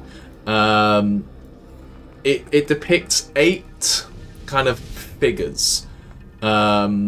Each one, like, not, like, properly formed. Like, there's lines in the limbs, in the torsos, in the head also, making them look cracked, but you can make out 8 humanoid shapes. There is some vague kind of... There is what looks like a winged, for lack of a better term, demon that wears a crown, like a barbed crown on its head that seems to be in the presence of these creatures, and then like it then seems to depict some kind of like vague history from that point. You think maybe it's like a creation myth or something like that, but the specifics are hard to really pull out, and you've got nothing to properly connect with it beyond that point. But you all head out, heading to the pit. This place is eerie, this quiet. You wonder whether they've just decided to move elsewhere into the mountains now that this place has been found. You head over to the pit, and looking in, you are somewhat disappointed, Aderyn. You are hoping for more. But upon looking in, what is kind of obvious to you is that this pit, while it was giving off that kind of glow to you, it was just this geode that you are now holding, almost giving off that presence and reflecting off the space within here that you can see kind of holds a lot of moisture. The rain from before has kind of formed a well at the bottom of rather stagnant water. But you think that the geode was taken out of there probably in the last hour or so, and then was in there. I'm just gonna stand over the pit and just shout into it. Hello?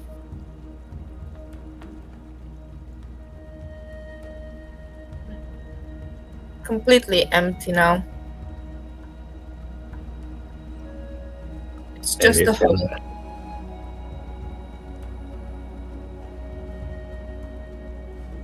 This faint echo and a voice disturbs the water, but that's about it.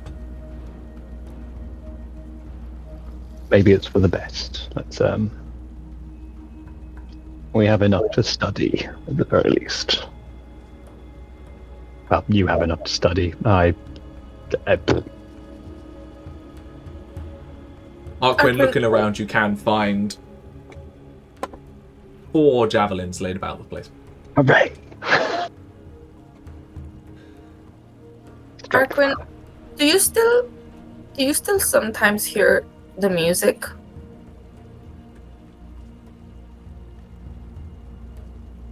What music? I'll pull out the slightly dented and everything music box. Sometimes, and I'm feeling melancholic. Remembering everything that I don't remember.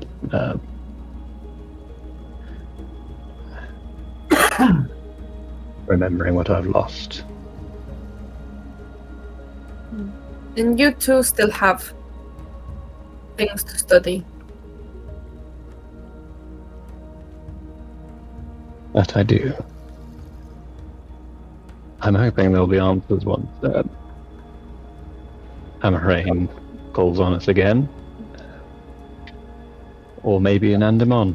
Who knows? I have no idea if I've been there before or not. I might be from there. Roll me a history check. At disadvantage. 2. 1. That's 2 minus 1. Not clear. Natural 1. Yeah. Although you do seem to know somewhat about Jade, so maybe. I'm aware of Jade. I remember some things about blacksmithing.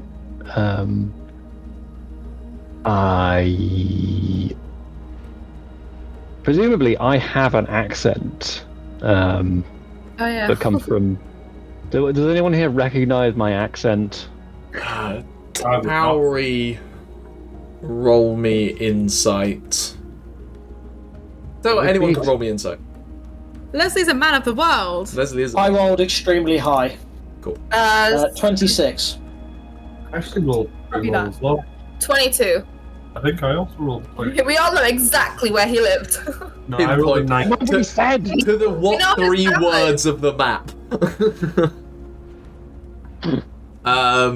Aderyn and Lesley, you can't place this accent. You think at best it is not of your locales. Balrick, Is it sexy from where we're from? Is that like... Oh, it's like foreign hot. Is definitely okay, there we what go. it is. That's Yeah. fine. Balrick, what did you roll, sorry? 19. 19.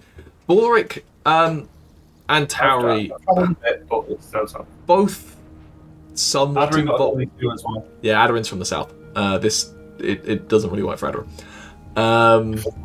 Unfortunately. But Balrick and Tauri, the accent it's rough. The empire itself is a melting pot. People are from all over.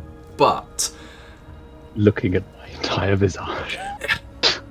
the instinct, it has similarity to voices and accents that you've heard from the northern reaches of the empire. You can't really pin it down much more than that. You two don't have a lot of interaction. Balrick geographically a bit more, but doesn't do a lot of work, and Tauri does plenty of merchant work, but not necessarily with the north. So north of Andamon, south of the cross fjords. yeah, you're in between the border of the empire and at like probably north of Andamon in that stretch. The Amhrain Vale or the Gaidan Highlands would be where you would place it. Yeah. And orcs aren't like rare in the empire. Oh, like they're not the rarest. No, it's not like ultra rare. They're just not common. Yeah.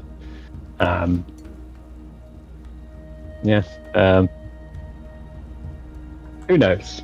Maybe someday I'll find out. And I hope you're with me when I do. Me too. Anyway, get to looting. Is there anything else anyone wants to do here, look for here, or do you head back to Kiridona? Oh, Leslie's got their finger up. The tables that the guys were on. Right. Have we've not been in the other We've not been in caves any of the either. buildings. No. The other caves. No buildings, no caves. I thought we were gonna explore the caves first to make sure there was no other people to catch us by surprise and then come out to the buildings. Yes. Okay. That was the plan, yes. You Let's head do that. you head towards the caves. I would like Balrick to roll me a perception check. And Lesley, actually. Let's Balrick make and sure- Lesley go. Let's make sure we're not heading into an Each other? ambush. I'll mount up with my javelins. Sort of held Balrick, in you my have the shield- help in my action shield from hand. Lesley for perception. Lesley knows what they're about. 18. 18. You like wander up and just kind of listen for a second, and the only noise you pick up is the wind catching through the tunnels. You're fairly confident there is no one in the immediate vicinity of these tunnels, at least. I do kind of want to go in the biggest one with the gate to find out where the griffin came from. Okay, so you head the Chimera. So you head further around and you look in that one, and it's a big cave, but it doesn't appear to have much depth to it in terms of other tunnels leading anywhere. What you can see in here is a number of like very broad stakes in the ground, with ropes and chains kind of tied to them. You estimate that this is probably where they keep those kind of animals. There doesn't appear to be any in here. I would like you to roll me, call it a nature check, and it is on one of your favorite enemies. So advantage. Yeah. That's better. 16. 16. You can see the obvious signs of the chimera in here, like the nesting nature of a chimera, and it like pulling against the trains. You can also see elements and the notes of other monstrosities and the like that have been in this space. Stuff like you think you see like the scales of a basilisk, so maybe they've harnessed basilisks before. Something that you've been carrying with you for a while at this point is you can see kind of like the acid-eaten, carved-up earth of an that would portray the passage of an ankeg. That kind of stuff. It does look like they've had a variety of things in here in the past, but nothing in here right now. Well, that takes a little weight off my mind. There's no others. Nice. You then head towards the caves where you saw the Vashar running at the end of your assault. And these seem to be much more extensive, like a warren of caves that you'll slowly work your way around. I would like a couple of people to roll me investigation checks. I don't really mind who. I'm on horseback patrolling. You're just keeping an eye out outside. Got you. Roll me a perception check. Funny. We got 24. Sick. 14. 14. Okay. Those of you in the cave, you take your time, are very careful with it, keeping weapons drawn in case anything happens.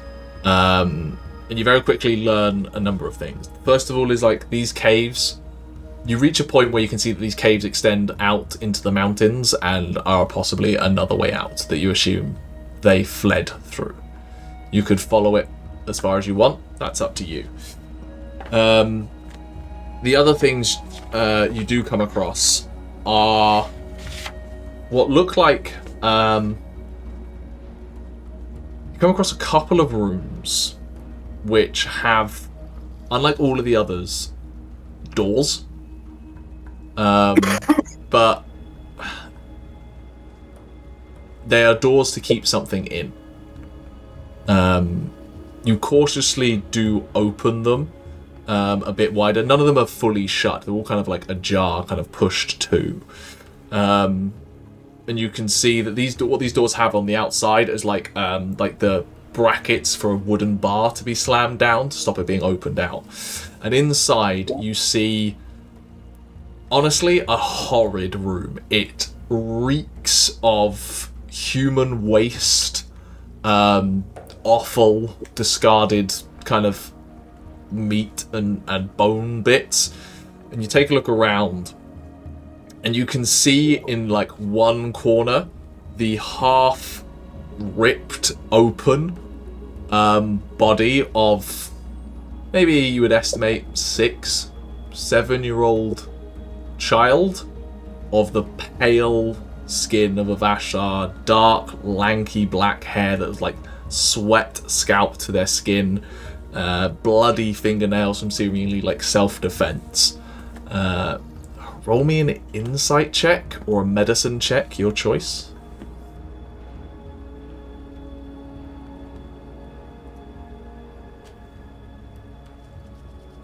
Keep them a kid, so I think it's plus 2. I don't know if that's 11 plus insight. 13 on medicine. 13. On insight. Cool. On medicine. No, sorry. 15. Cool. On medicine, Balrick, you definitely look at this guy, this child. See obvious signs of self-defense. Obvious signs that whatever did kill them, rip them open, was bare hand, sharp nails, and sharp teeth. With that being pointed out to you, Aderyn, with the insight check, you kind of go, another one like that did it to the other one. You found a Vashar child, and it seems to have been attacked by other Vashar children in a room that is locked from the outside and has no other commodities inside. I think they did this to each other. Brutal culture.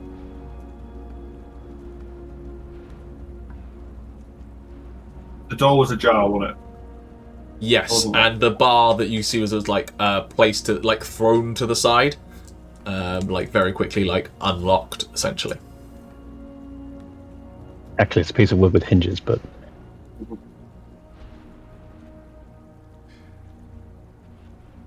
Really. Nothing more for us here. Let's get back to the others. Alright.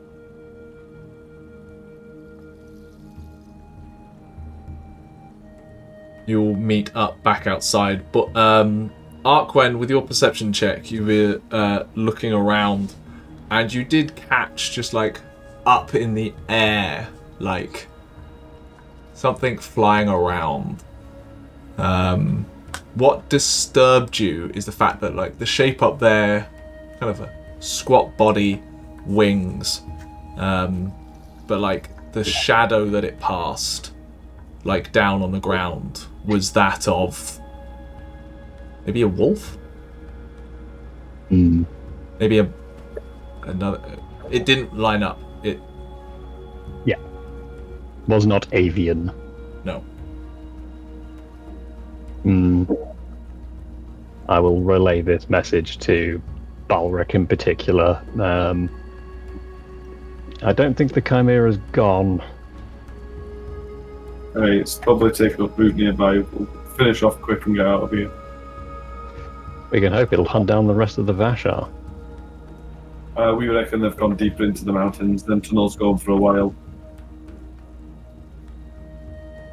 Not pleasant down there. No, we should warn the Stormcrest about it, at the very least. I think I'd recommend collapsing the tunnels.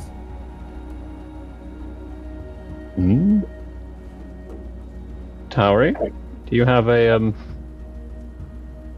well, I see you've got thunderous abilities.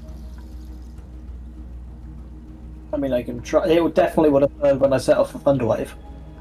If it was within 300 feet. I think that's the loud like explosion range. Oh, sound does not stop after 300 feet. Just dead stop. There you I think the Stormcrest will be better suited to safely collapsing the tunnels. So,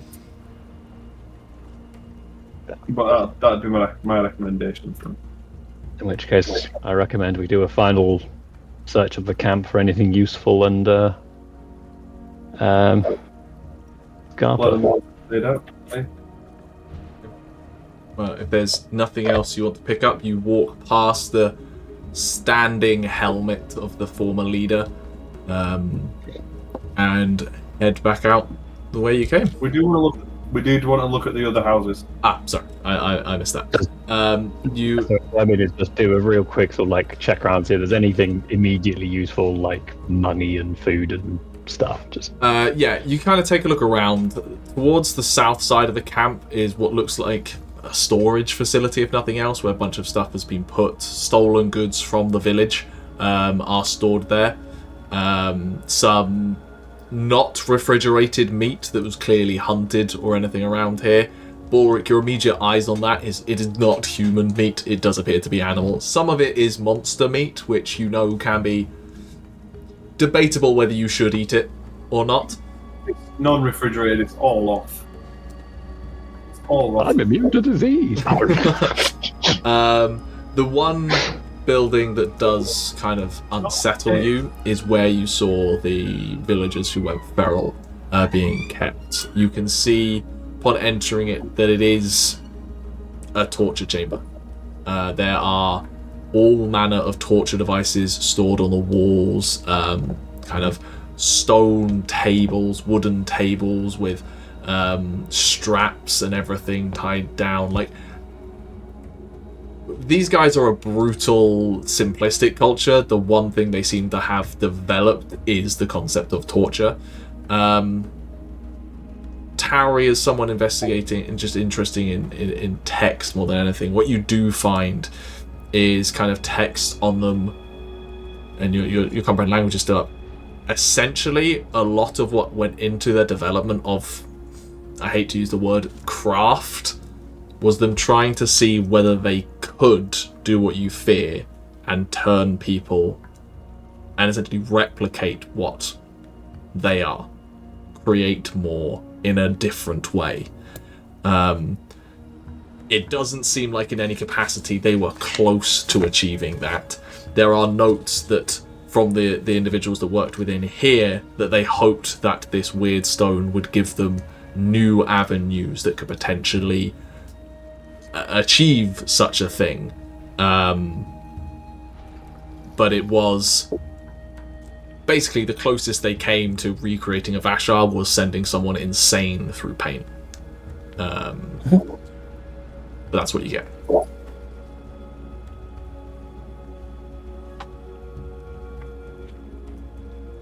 Well, they haven't worked it out yet, but they're definitely trying to create their own again. Which begs the question, the fuck created them in the first place?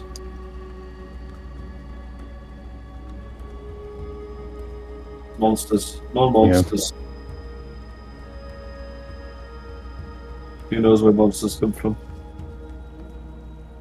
Can I, Gethin? Mm-hmm.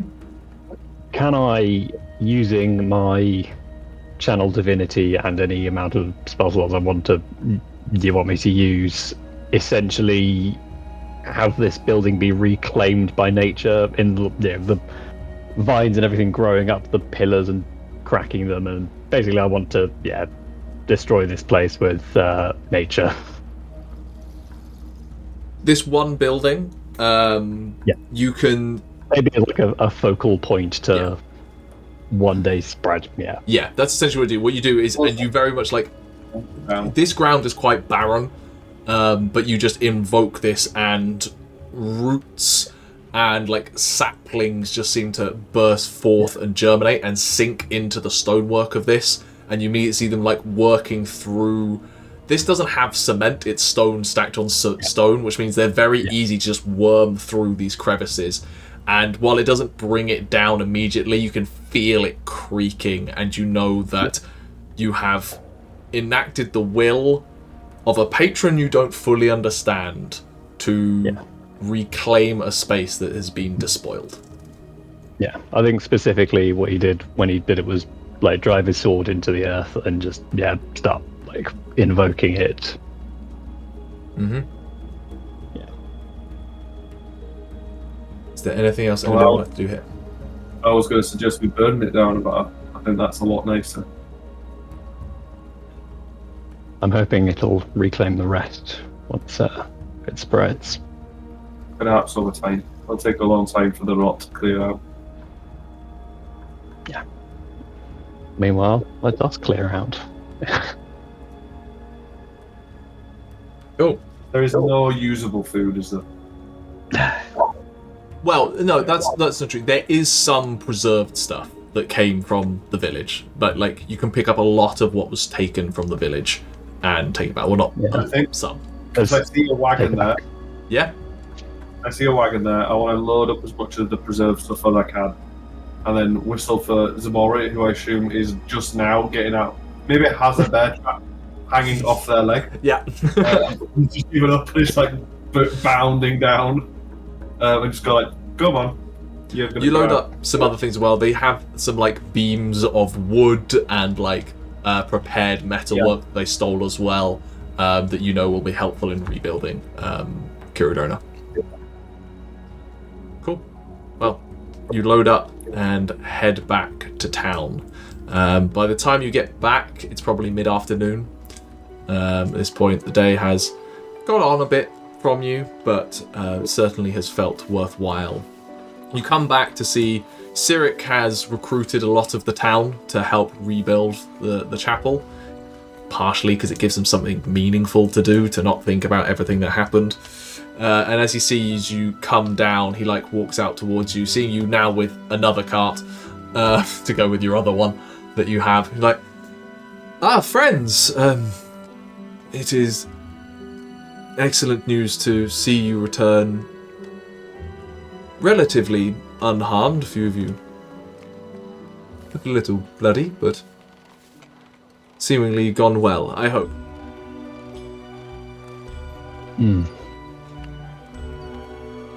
We've dispatched with your erstwhile tormentor. You see him like instinctively reach up to the eye and just... that will certainly help me sleep a little better at night. Is that... Do you bring back supplies for the town? Stuff that was taken. Excellent. Not a lot, but it's whatever we can salvage, I think. He turns around. Shards. Clessy, a lad, get a few of the others and start unloading this. We can start distributing it about where it needs to go. And he starts directing a few people to start unloading the carts, and Mori jumps out, starts helping as well. I'm sorry there's not more. Every little helps. Some survivors, I think, must have taken whatever they could and fled. That makes some sense. Might be best to also warn anyone in the village not to stray too far from the village until the Stormcrests have been through. The A for survivors and B the Chimera is still. Yes, I don't think area. many people will be going far, but yes, worth reminding people. Come! I want to show you what has been done already. I hope you don't mind. I have reconsecrated the chapel, and you can see at this point, like it's now got a thatched roof placed over what was previously stone. The doors are now back in place. Most of the windows like open air windows have been like cleaned out a bit. Stools and that lot have been placed inside. I hope you don't mind. And as I say, I felt it needed a new name to represent a new history for the town, and so this is now the Chapel of the Crystal Dawn.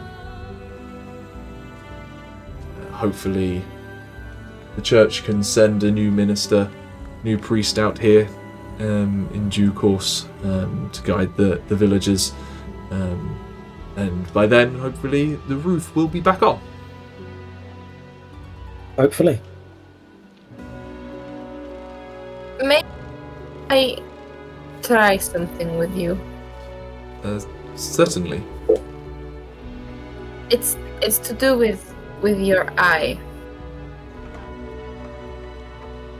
Do you see anything unusual through it? Roll me an insight check. See through it. 17. There is a passing moment on Cyric's face of... It's a how did you know that face that he very quickly tries to cover up and like get control of his face. It's like... I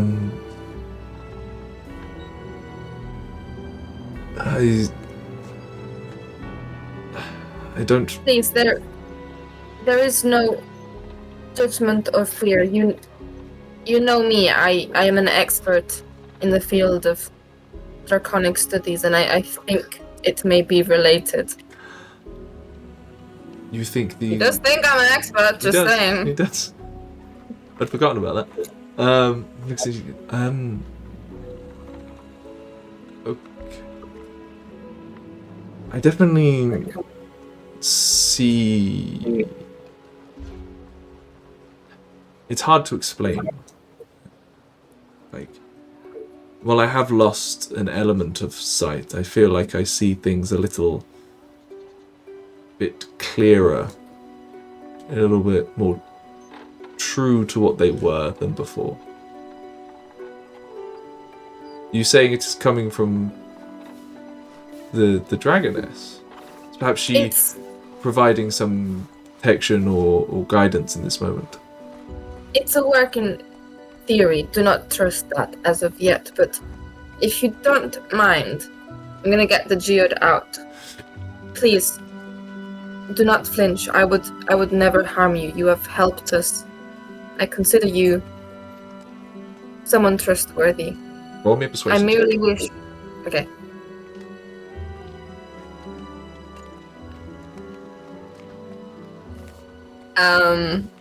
+7, but it's a 9. I think for now, I don't know what this object is. And if you say it is only a working theory, and based on what Arquen here spoke to me about, I fear for what it might do to me. I understand. She puts it away. Prudent. But please, if you do see anything else through that eye, I would be very interested to know. It's important we uncover whether it does come from the dragoness or something else. You have my word that, as I understand things more, I will share them with you. Not to change the topic quite so rapidly, you can see he's a little uncomfortable with this whole thing of like, it came from a corrupting source, it took an eye, now he's being told it's potentially linked to his goddess, he's dealing with a lot. He just tries to deflect. I don't suppose you happen to find any diamonds upon your travels so which could help this individual? I'm afraid not. Aderyn, roll me an Arcana check. I will give you advantage. Okay. Nope, no diamonds here. Nothing but 18. You're in an experimental mode, let's put it that way. And Aderyn the scientist. one of the things you felt about this geode, this crystal, is it is both drawn to and tries to draw magic, and it has potential to be whatever the influence is implied to be.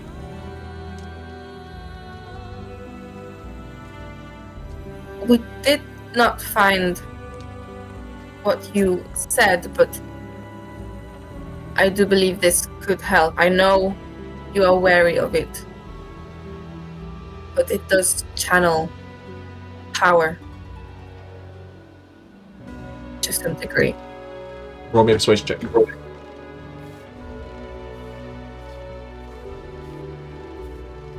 little bit better.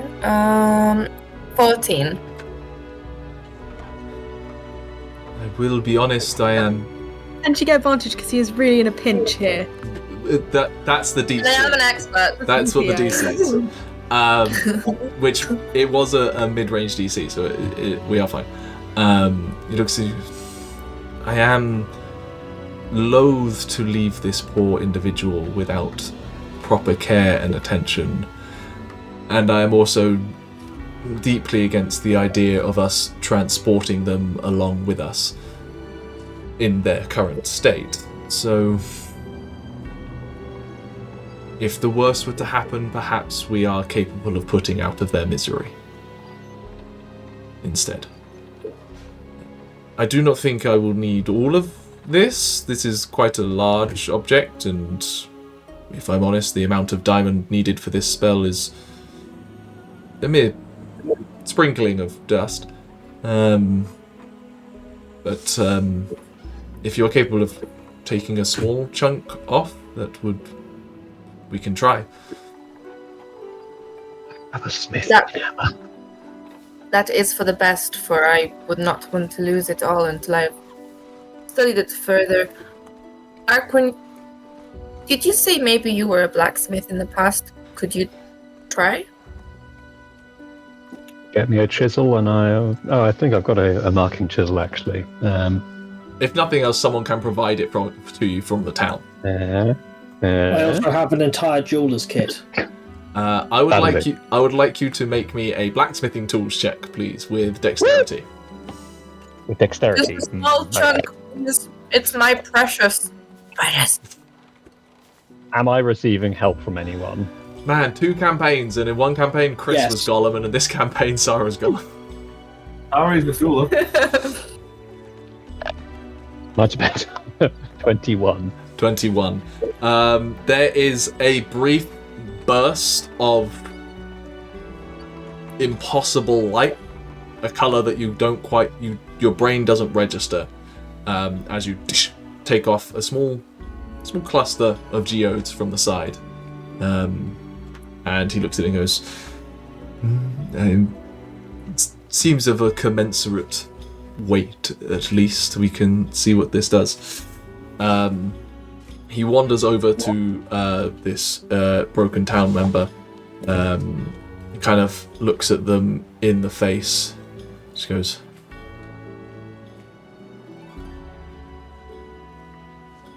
Nenya, I'm here to help. You can see them just like thrashing and like trying to pull at these bonds that you can see at this point, like additional ropes have been added to them in like minor fear. I hope they can hear me. You can see him sit down in front of them, holding this geode, like gently cupped in his hands. And you see the wind just begin to just gently gust around him, and a couple of clouds just seem to roll in above, like gentle white clouds. The wind gently like picks up to the jade pendant around his neck, gently gusting off him, catching his dark hair.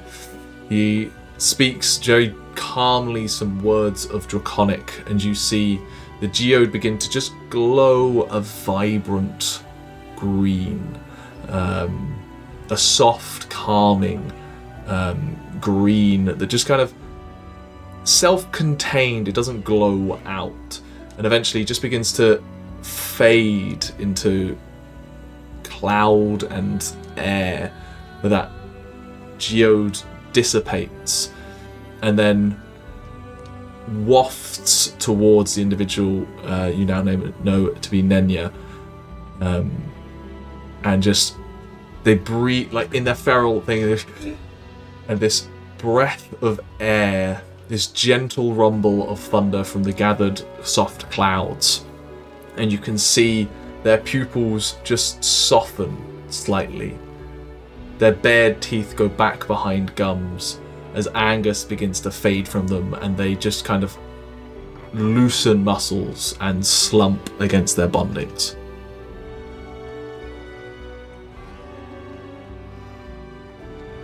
Well, if nothing else, we learnt one thing about this crystal here today. I think they will need their rest.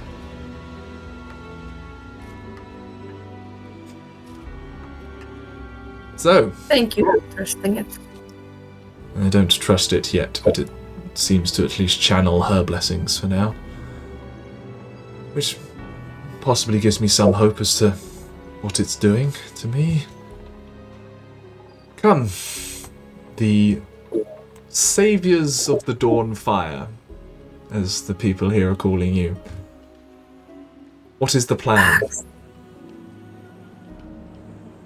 I think we go to Andaman. It sounds preferable to me. Do you plan to leave today, make haste before the sun sets, or do we leave in the morrow? I think today is probably for the best, unless anyone has any objections. None. I don't think we need to prepare anything, right? We have rations. There are No. Stormcrests here protecting the village at the moment. Yes, at this aren't point, the 2 promised squads of Stormcrest have been stationed here and have set up on the opposite side of the road that leads into the mines from the chapel. They've started building out a small camp and looking to build some fortifications. I would have gone over just to the leader that we've talked to before and gone, I recommend collapsing the tunnels. We couldn't find any evidence, but Here's a map. the tunnels go away into the mountain, and I wouldn't risk them coming back. So They take note and say they'll plan for such a thing. Cool. well, we've got a few hours left of daylight. Make sure we're rationed up, and then What time of year is it, by the way? It is autumn. Late autumn. No, mid-autumn. Hmm. Yeah. Very well. Do they have any more rations from the village? The village is willing to give you as many rations as you are comfortable taking off them. Bear in mind you came back with a lot of their supplies just now. Yeah, we good. currently have 60 days worth of rations. I assume that the rations that I've got listed is 1 person per day. Yes. Today's- Tauri, as someone who travels merchant roads and therefore knows the merchant ways, you are traveling on the best road in the Empire to get to Andamon from here. It is approximately 200 miles, which on this road will take you roughly 8 days of non-stop travel. Non-stop meaning you're still taking nights to stop and everything like that, but no detours. So it should be fine. I don't have to include horse feed in the rations. I don't care enough about realism. We could say that you're given enough for that capacity. I'm assuming they don't have that many animals left after I'm going to say, do everything. you want to leave some of the horses behind? What horses are you taking with you? We have 5 horses, don't we? 4. The problem is we've got 4 castigator horses, which I'm pretty sure... Did we fix the brands on Yes, them? We did, yeah. Over the period of a couple of days, you cast Lesser Restoration on them to remove the brandings on the back. This question, do we generously leave them horses behind, or do we keep them to sell on or just have? I know Arquen's bonded with his, and we've got the draft horse. I don't think there's any. I don't think there's any. Yeah, Ayo. I don't think there's any way of identifying that they're castigator horses. And if we get to Andamon and just sell them at the livery stables, like outside the city, then Yeah. Okay. You're travelling with 4 horses and a draft horse. 4 riding horses and a draft horse. What I assume is that someone's riding. There's 2 horses ridden with 2 horses tied to them. Yeah. As in, like, one person is riding 2 horses at each time. Sure. Well, you head out to get a couple of hours travel. It was tempting to try and take the other wagon and start building a caravan. Oregon trailing with. we'd have to hire people to. Also, that wagon is this village's, so I know. they do kind of claim it back. So I can't. Well, you have 8 days of travel. Bryn? I was just going to say, Or would you have spent some time Well- casting Identify while you're in town? yeah, while we're travelling, I'd have cast Identify, because You there was could've no done- point in me trying to... You could have done Do it in it town while we were everyone's walking. discussing things. That's fine. Yeah. Yes, this is an amulet of protection. With your Identify spell, you do learn that it is made magical by someone crafting intent into it. That's what these runes are. They are an intent of protection and longevity and survival. Almost a spiteful survival. That's the nature of these runes. But they have been carved into this stone, and through whatever material aspect this stone has, has taken that intent that's been applied upon it and now suffuses an enchantment. The Identify spell is somewhat confused by this, because the Identify spell tries to identify an enchantment placed on a thing. There is not an enchantment here. Okay. But it is essentially a ring of protection as an amulet. Can I spend some time while we're travelling? I know we'll probably be doing other things as well. Yes. Well, I'll get to this now, just for a high level. You have 8 days of travel. If there is anything anyone would like to do, campfire discussions, research, thinking, etc., during these 8 days, now will be a good time to discuss it. Right. I'd like to spend some time trying to work out, can I change the tendons to anything else without disrupting it? Roll me an Arcana check. Cool. They're gross. It's sticky. Yeah, they are nasty. Nasty. Well, that's not too bad. Dirty 20. Dirty 20. Yes. You're fairly confident the tendons have nothing to do with the effect that is coming out of this stone. You could bind it in whatever you wanted. You could create a filigree gold cage and it would still operate exactly the same way. You have completely cut out, but I understood the gist. Okay. I will spend time then doing that with some of my silver. Sure. To create it into a... Have you created it, or can I just use a ring of protection? Use a ring of protection and just relabel it on your character sheet. Yeah, I imagine Arquen possibly is willing to help you, like, get the silver molten and everything like that, so that you can thread it and spin it. Make some links. Yeah. And I will attune to it well, obviously. And I'd like to take... Are we just confirm, we are travelling with the priest, correct? Yes, Cyric does join you, having reconsecrated the chapel and saved this poor soul. Does feel he is trying to get to Andamon. You guys seem the safest in the world. He is interested in travelling with Aderyn. So yes, Cyric is with you, clutching the book that Balrick returned to him, among other possessions. I would like to, at some point, say that Arquen and I just travel ahead or behind, and see if we can do anything about the brand on my arm, like we did with the horses. I believe you have already attempted that before with a We tried it once. Try it again. Yeah, but we didn't do very well on that.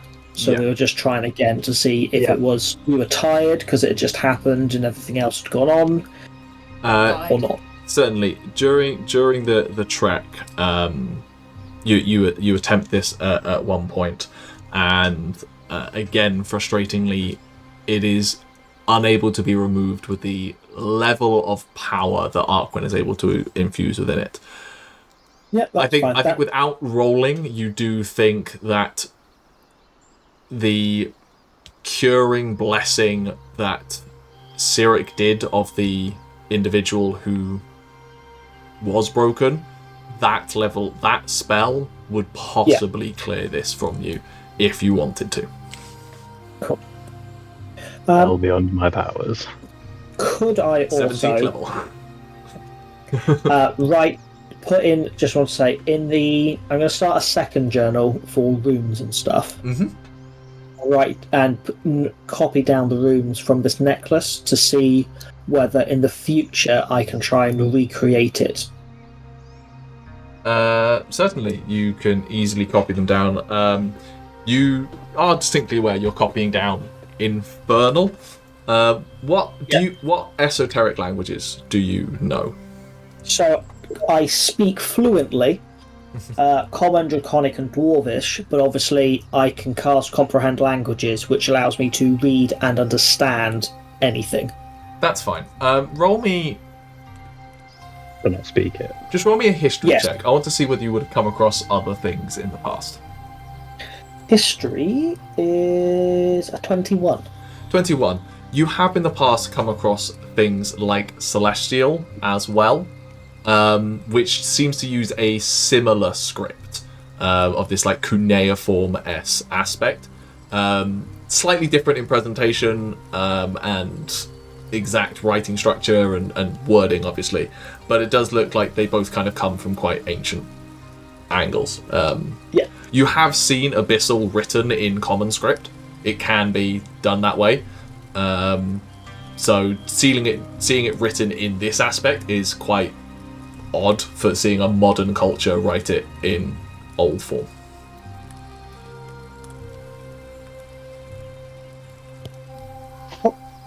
Anything else that you'd like to do? Many a conversation that I'd like to have with people, but go for it, Balrick. I've got a couple of things, small things, just to do, like functional. First, I've done it in a while. I want to practice my carpentry on the wagon a little bit. And just like neaten it up. I want it to be smoother and just.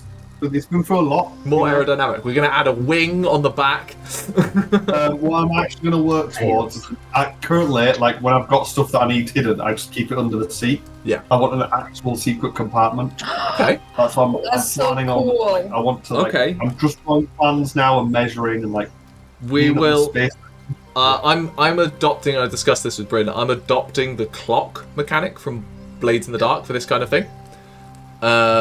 So we'll call this in carpentry. Exactly. So I think I need to get proficient first. Yeah. So we'll call this an 8-segment clock to get a secret compartment in your wagon.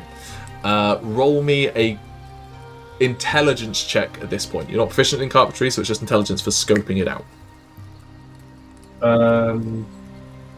16. 16. With scoping it out, and 8 days of travel to kind of constantly work over this and look at everything, I will say you fill in 2 segments of that clock straight away. Over the 8 days of travel, you haven't started work on it. You've just got blueprints, plans, and stuff, and thinking about how you could achieve it. Cool. I've got the chalk drawn on it. Yeah. There's like pencil marking. The other thing I want to do is go up to Tauri and hand her a lantern that I've had for a while that I got in the swamp town. I know this vaguely magical theming thing, but it's like off. Do you know what it is and what it does and how we can fix it? I'll have a look at it and cast Identify. Just identify. I don't remember what this lantern was. Exactly as a magical item. I remember you having this lantern. I don't remember specifically what magic item it was. And I've written mysterious magic-ish lantern inert. So Give me a second. I should be able to figure it out. Lantern of seeing, lantern of. All lanterns are lanterns of seeing. All lanterns are lanterns of seeing.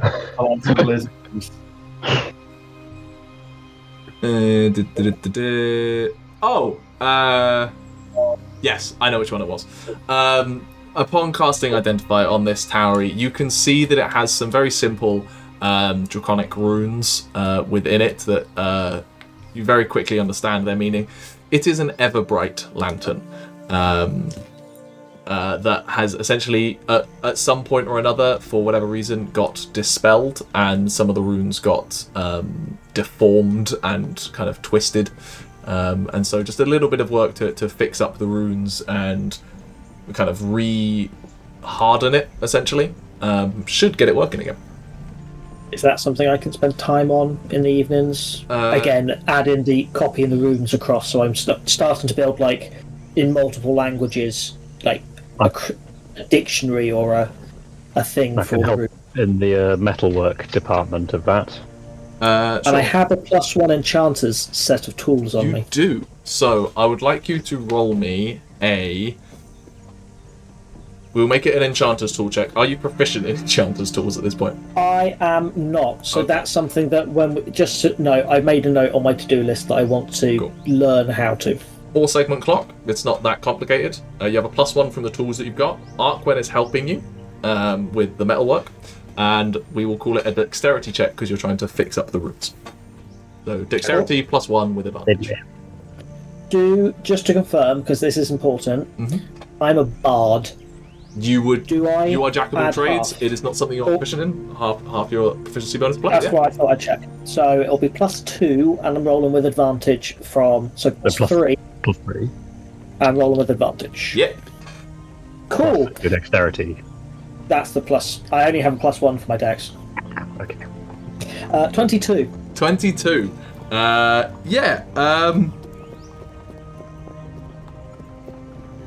You are this close to getting it there. What you just need is a little bit of just a final magical enchantment to it. You know that the spell that usually goes into this is someone casting the spell Continual Flame, which you unfortunately don't know. If you had that spell on you now, you could get it working straight away.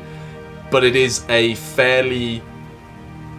even within the Empire, it is a harmless spell that has a lot of value. So getting that from within Andamon would Getting be someone fairly to cast simple. it would be doable. I can do a very small moonbeam. But yes, you fill in 3 segments of that clock with that 22.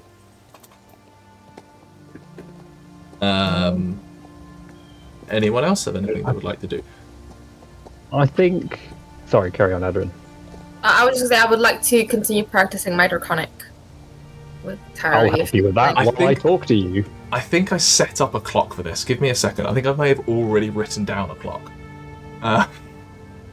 I'm fluent in Draconic. Half dragon.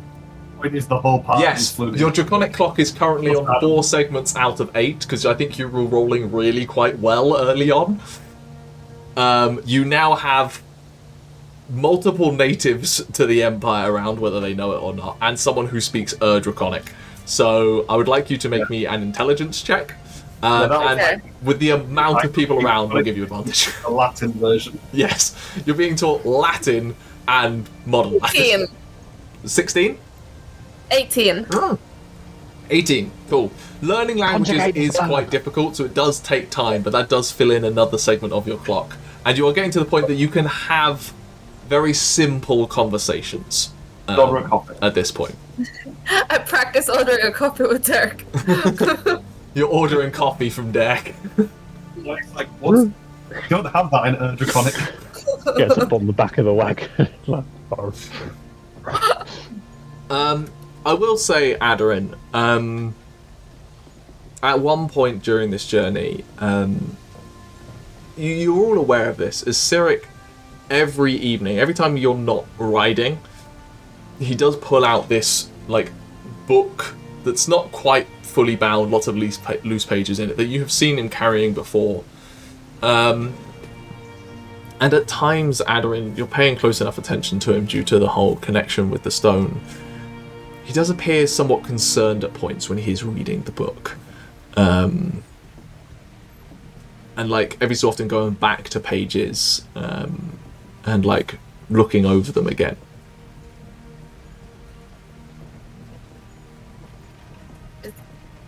Is everything alright in your book? The book itself, I feel, is fine. Some elements of it are just concerning me. Passages that I read and previously translated, I'm now realizing that perhaps the translation is not quite perfect, or the meaning is lost in the efforts to translate. You see here, he like pulls out two sides of like, this is the original written down by the original author, or one of the original writers in the Liber Perfecti Carminis, and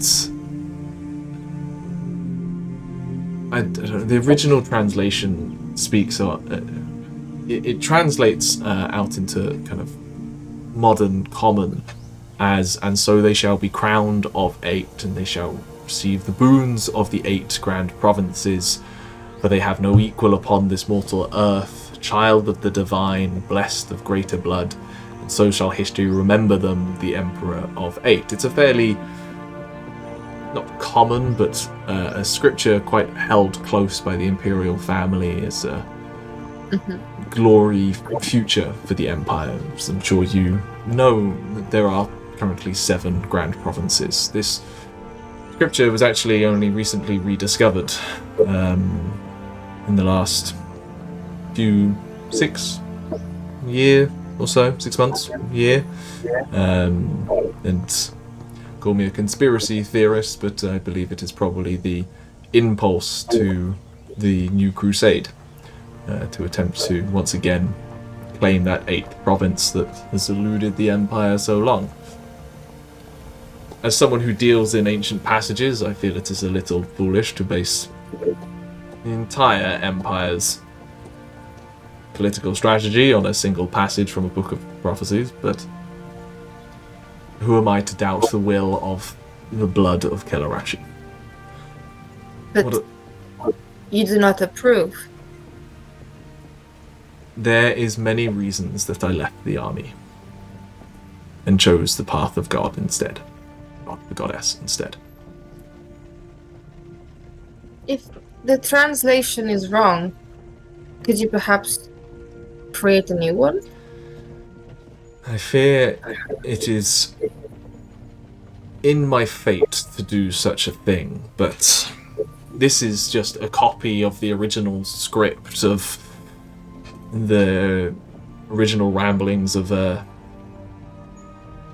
Oracle. I don't particularly want to try and translate from a copy of a translation, and we'll end up in the same situation. At least it is a pointed target for me to reference upon reaching Andamon and something to look for in the Ashavar Vault, assuming I am permitted entry. I'm sure we can arrange for your entry. And although language is not my strong suit, please count on me for anything. And are you certain perhaps your eye is not interfering with your reading? He kind of looks around to make sure that you're the only one to hear this, especially with he's aware of some Imperial people here, and he knows that you're not of the Empire. He's like, I'm yet to decide whether it is just me having some fresh insight or whether it is something else. But it is something I am keeping an eye on.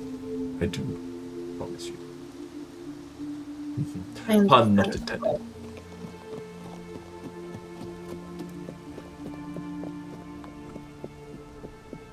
Another point during the travel, when Cyric seems to be in a bit more of a lighter mood, you've had a decent day of travelling. You're actually on the road when he starts musing over this topic, sitting next to you, Balrick, watching the road drive by. A few of you can overhear this, Aderyn especially, because I know you're interested in this kind of thing.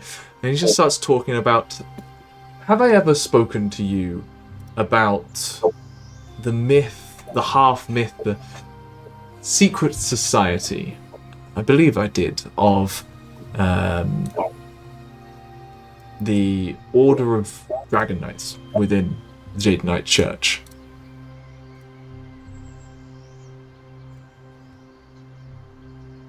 Did you perhaps mention it?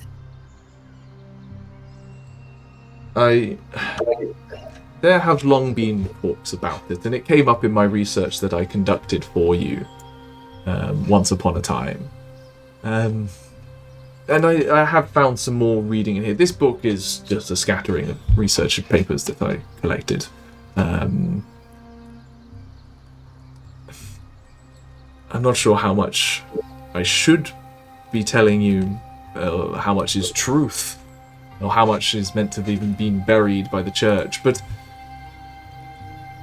their official name is the Ordo Draco Fortissimus, but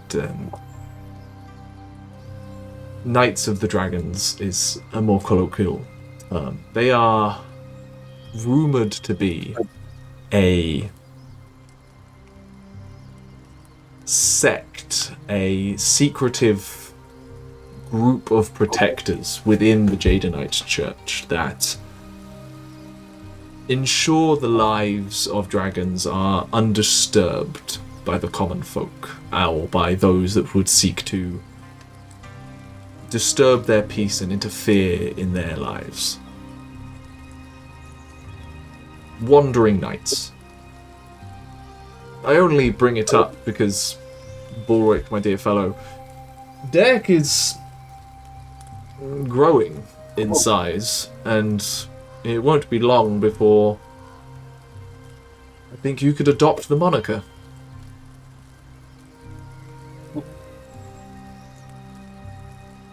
So, I certainly would love to see it, but perhaps be cautious who you do it around, in case people get the wrong idea. Right. They are said to ride dragons. They like flying? So the histories say. I can't say I've met one myself.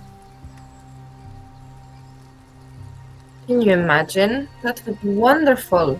He's got a little bit more growing to do yet. To let me on him. Or perhaps one of another compatriot. I don't want to fill your heads with stories and make you imagine that they're true, but if they are, they sound fascinating.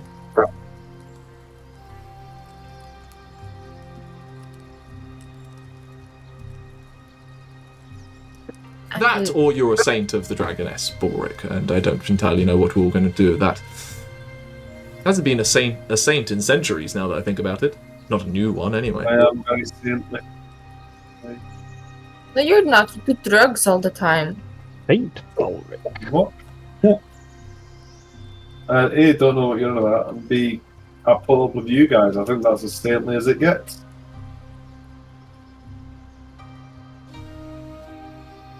That is extremely rude. Saints are known for being incredibly patient, which only means that we can do more stuff. And I Some saints. There are a handful known for their more impulsive miracles. I'll be a saint of impatience. Arquen, these kind of conversations, for you, this feeling of bondship and camaraderie, it comes naturally to you, like reawakening stiff muscles, and reminds you, not directly, but gives you a sense of you've been here before, surrounded by fellows with, if not a direct, obvious direction, at least a common cause and a shared bond. The figures aren't quite the same, but the feeling is.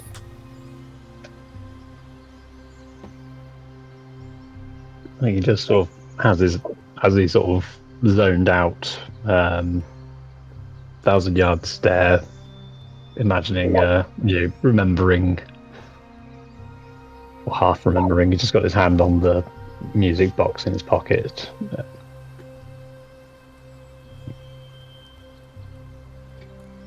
And sort of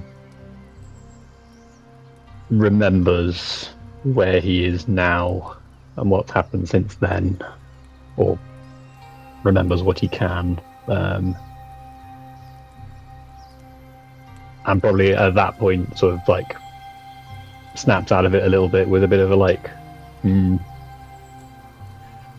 I better run another patrol, not running into anyone without Yeah, that need for patrol, the one thing that nags you at that point, is the last time you felt this close to a small group of people. You felt like you always had to be looking behind you.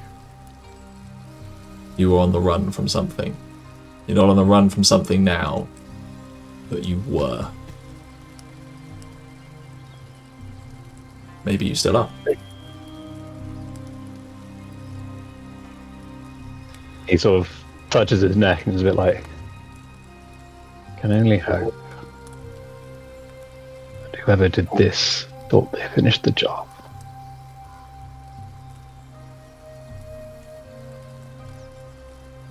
And yeah, he's just sort of going to be a bit more like protective, making sure he knows where everyone is at all times. This is a niche reference, but it's something that I remember with Lara when she was a lot younger.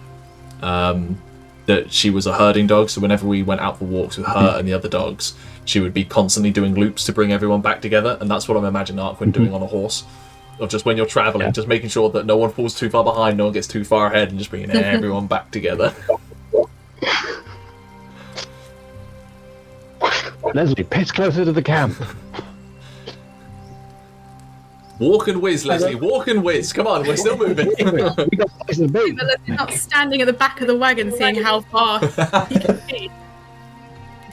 There's a competition going Even on. older to think that Balrick isn't going to try and use this in some horrible way to get Leslie's travel back. Sorry. No, if you want more, it's your thing. I was more going to be sort of probably starting with Aderyn, but also just generally around the campfire. Arquen would like to know more about everyone, particularly Aderyn, because he gets the gist that you don't remember everything of your past. Twinsies.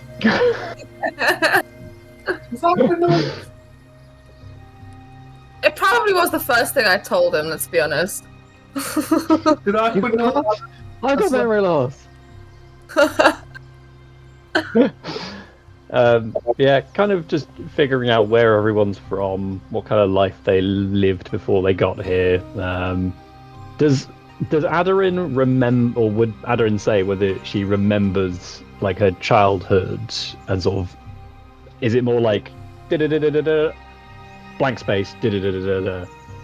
Yeah, I think she'll tell him that, like, she had a relatively normal childhood. She was, like, quiet. She was normal back then. And then she went into a forest she wasn't supposed to go in. And she doesn't remember what happened, but when she came out, she was like this. And then people no longer were nice to her. She had to, like, leave her village and stuff. So she wishes she remembered. And you think a dragon was involved? Like an actual dragon? Not look at Dearc, who's currently trying to swallow a whole rabbit.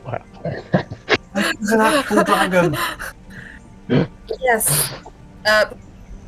In fact, I don't remember if I have mentioned this or not, but I think I've met the dragon since. Not properly, but in my mind, she came to me and spoke to me and said that she was watching to see if, well, I think to see if I'm worthy, to see what I do. But there are others watching. All the eyes. You've mentioned the eyes before. That's not the eyes of the dragon. Mm-mm. It's These something eyes else. are worse. They are everywhere. I think if I whisper, it's okay. I don't think they have ears, but they see everything. If they don't have ears, I don't think it matters what volume you speak at. But maybe they can read lips, so let's, like... I don't know. Have you ever seen eyes?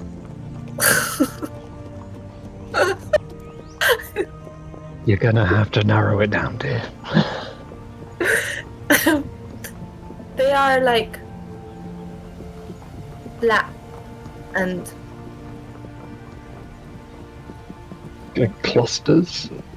there's just lots of them. Like they float around and They don't look like the eyes of anything I have ever seen.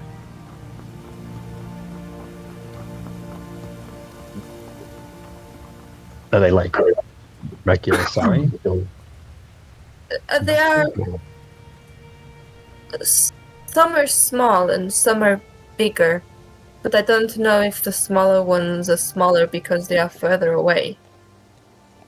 You know? No sense of scale in mind visions. I get the feeling that whatever they are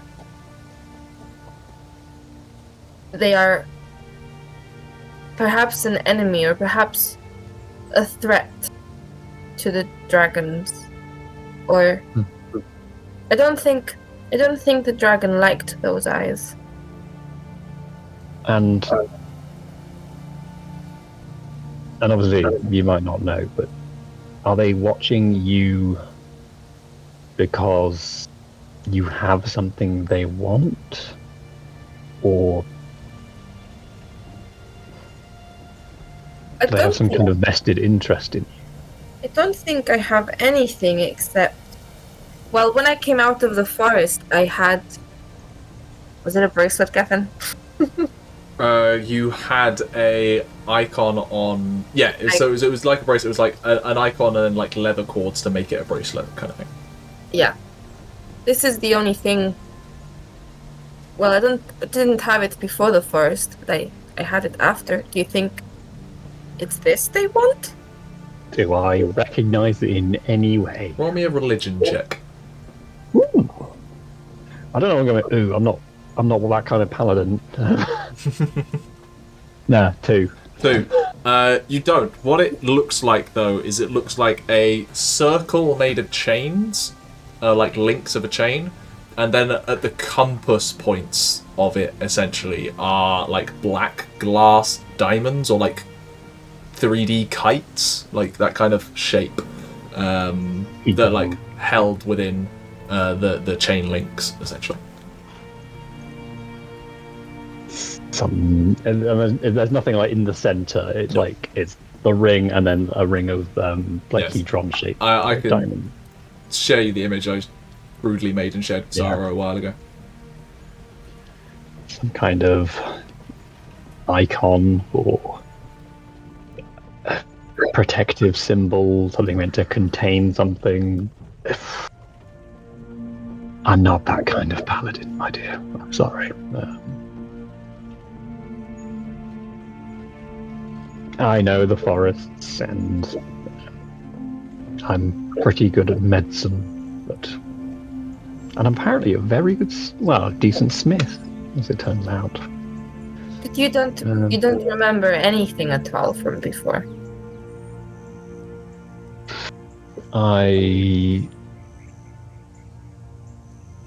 get the impression that I wasn't fond of authority, and that something happened to me. I wondered whether I was some kind of bandit or, outlaw.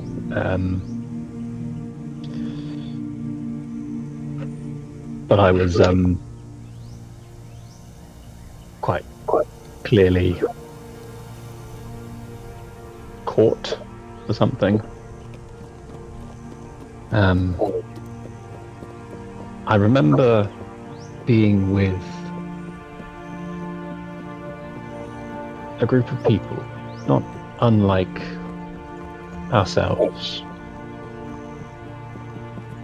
What our purpose was, I'm not sure. There was a sense of freedom.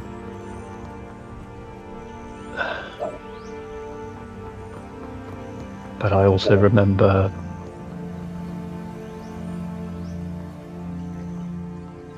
not fear, but the fear of losing something. And then I remember running, or riding, and then running. I think I had a horse.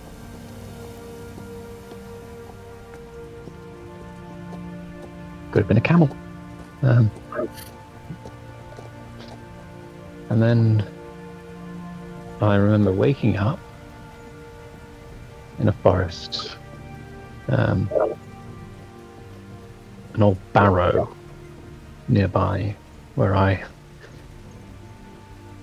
adorned myself in bronze. And then I just remember the need to...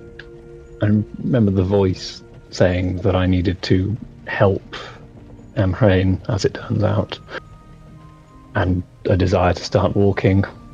And that's what I did until I met you lot. It seems like you're remembering more and more. Although the more you remember, the more you destroy my theory that you're a doll. Don't appreciate that as much. It maybe I still am. Maybe I was made and then did all of that, and then they hanged me and it didn't work because can't hang a doll. I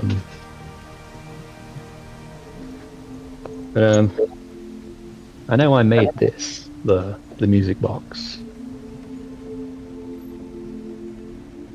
but I don't think I did it alone.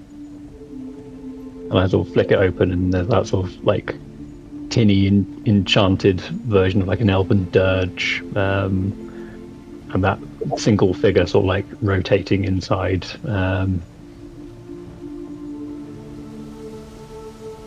just wish I knew who that was. I think you probably had a lover.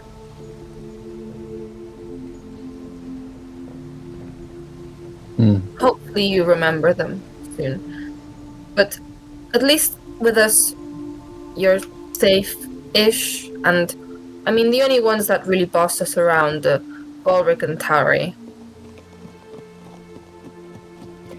So I think Balrick has our best interests in mind. Tauri, not so much. Tauri, I'm on the fence. I think she's closed off, but maybe doesn't want to be. Maybe I'm not sure. Just fucking talk. That would be great. can try. I get scared when I do. I can't be scared. I've died twice. Well, once confirmed. The other, maybe. Maybe they didn't finish it. Yeah. Well, many other conversations are had on the road, bonding you all together, learning a little bit more about each other's ins and outs and who Arquen is. And it's about noonish on your 8th day of travel as the road turns westward and the rolling hills of Vathaline, the mid-continent, begin to drop away. And the glittering deep blue jewel at the heart of the Empire comes into view. The Tysen Sea, glittering in the autumn sun. On the shores of this great inland sea lies the massive, majestic metropolis of Andamon. The capital of the Empire defies logic in its size, squeezed in between the cliffs of limestone and the gently crashing waves of the shore. Its walls rise to reach the tops of the cliffs themselves. Hundreds of buildings fill the packed streets, architecture shifting in between the half a dozen inner walls, the city having expanded multiple times over the centuries to fit a new population. The beautiful architecture of the Heart Ward stands out amongst the busy, packed port. The Imperial Palace and Jade Basilica of St. Manaz are gorgeous centerpieces to the greatest city of the grandest empire of Kaldruin. And after a long journey, you have arrived to the cultural center of the Jade Empire. And I think there is a good place for us to stop. As your cart of misfits approaching perhaps one of the most dangerous places in the Empire for some of you, the afternoon sun bringing with it the promise of a true bed, a full and busy nightlife, and the potential for answers to many questions that you have. we will end our session here, and we will keep telling our story another time. But until then, see you later.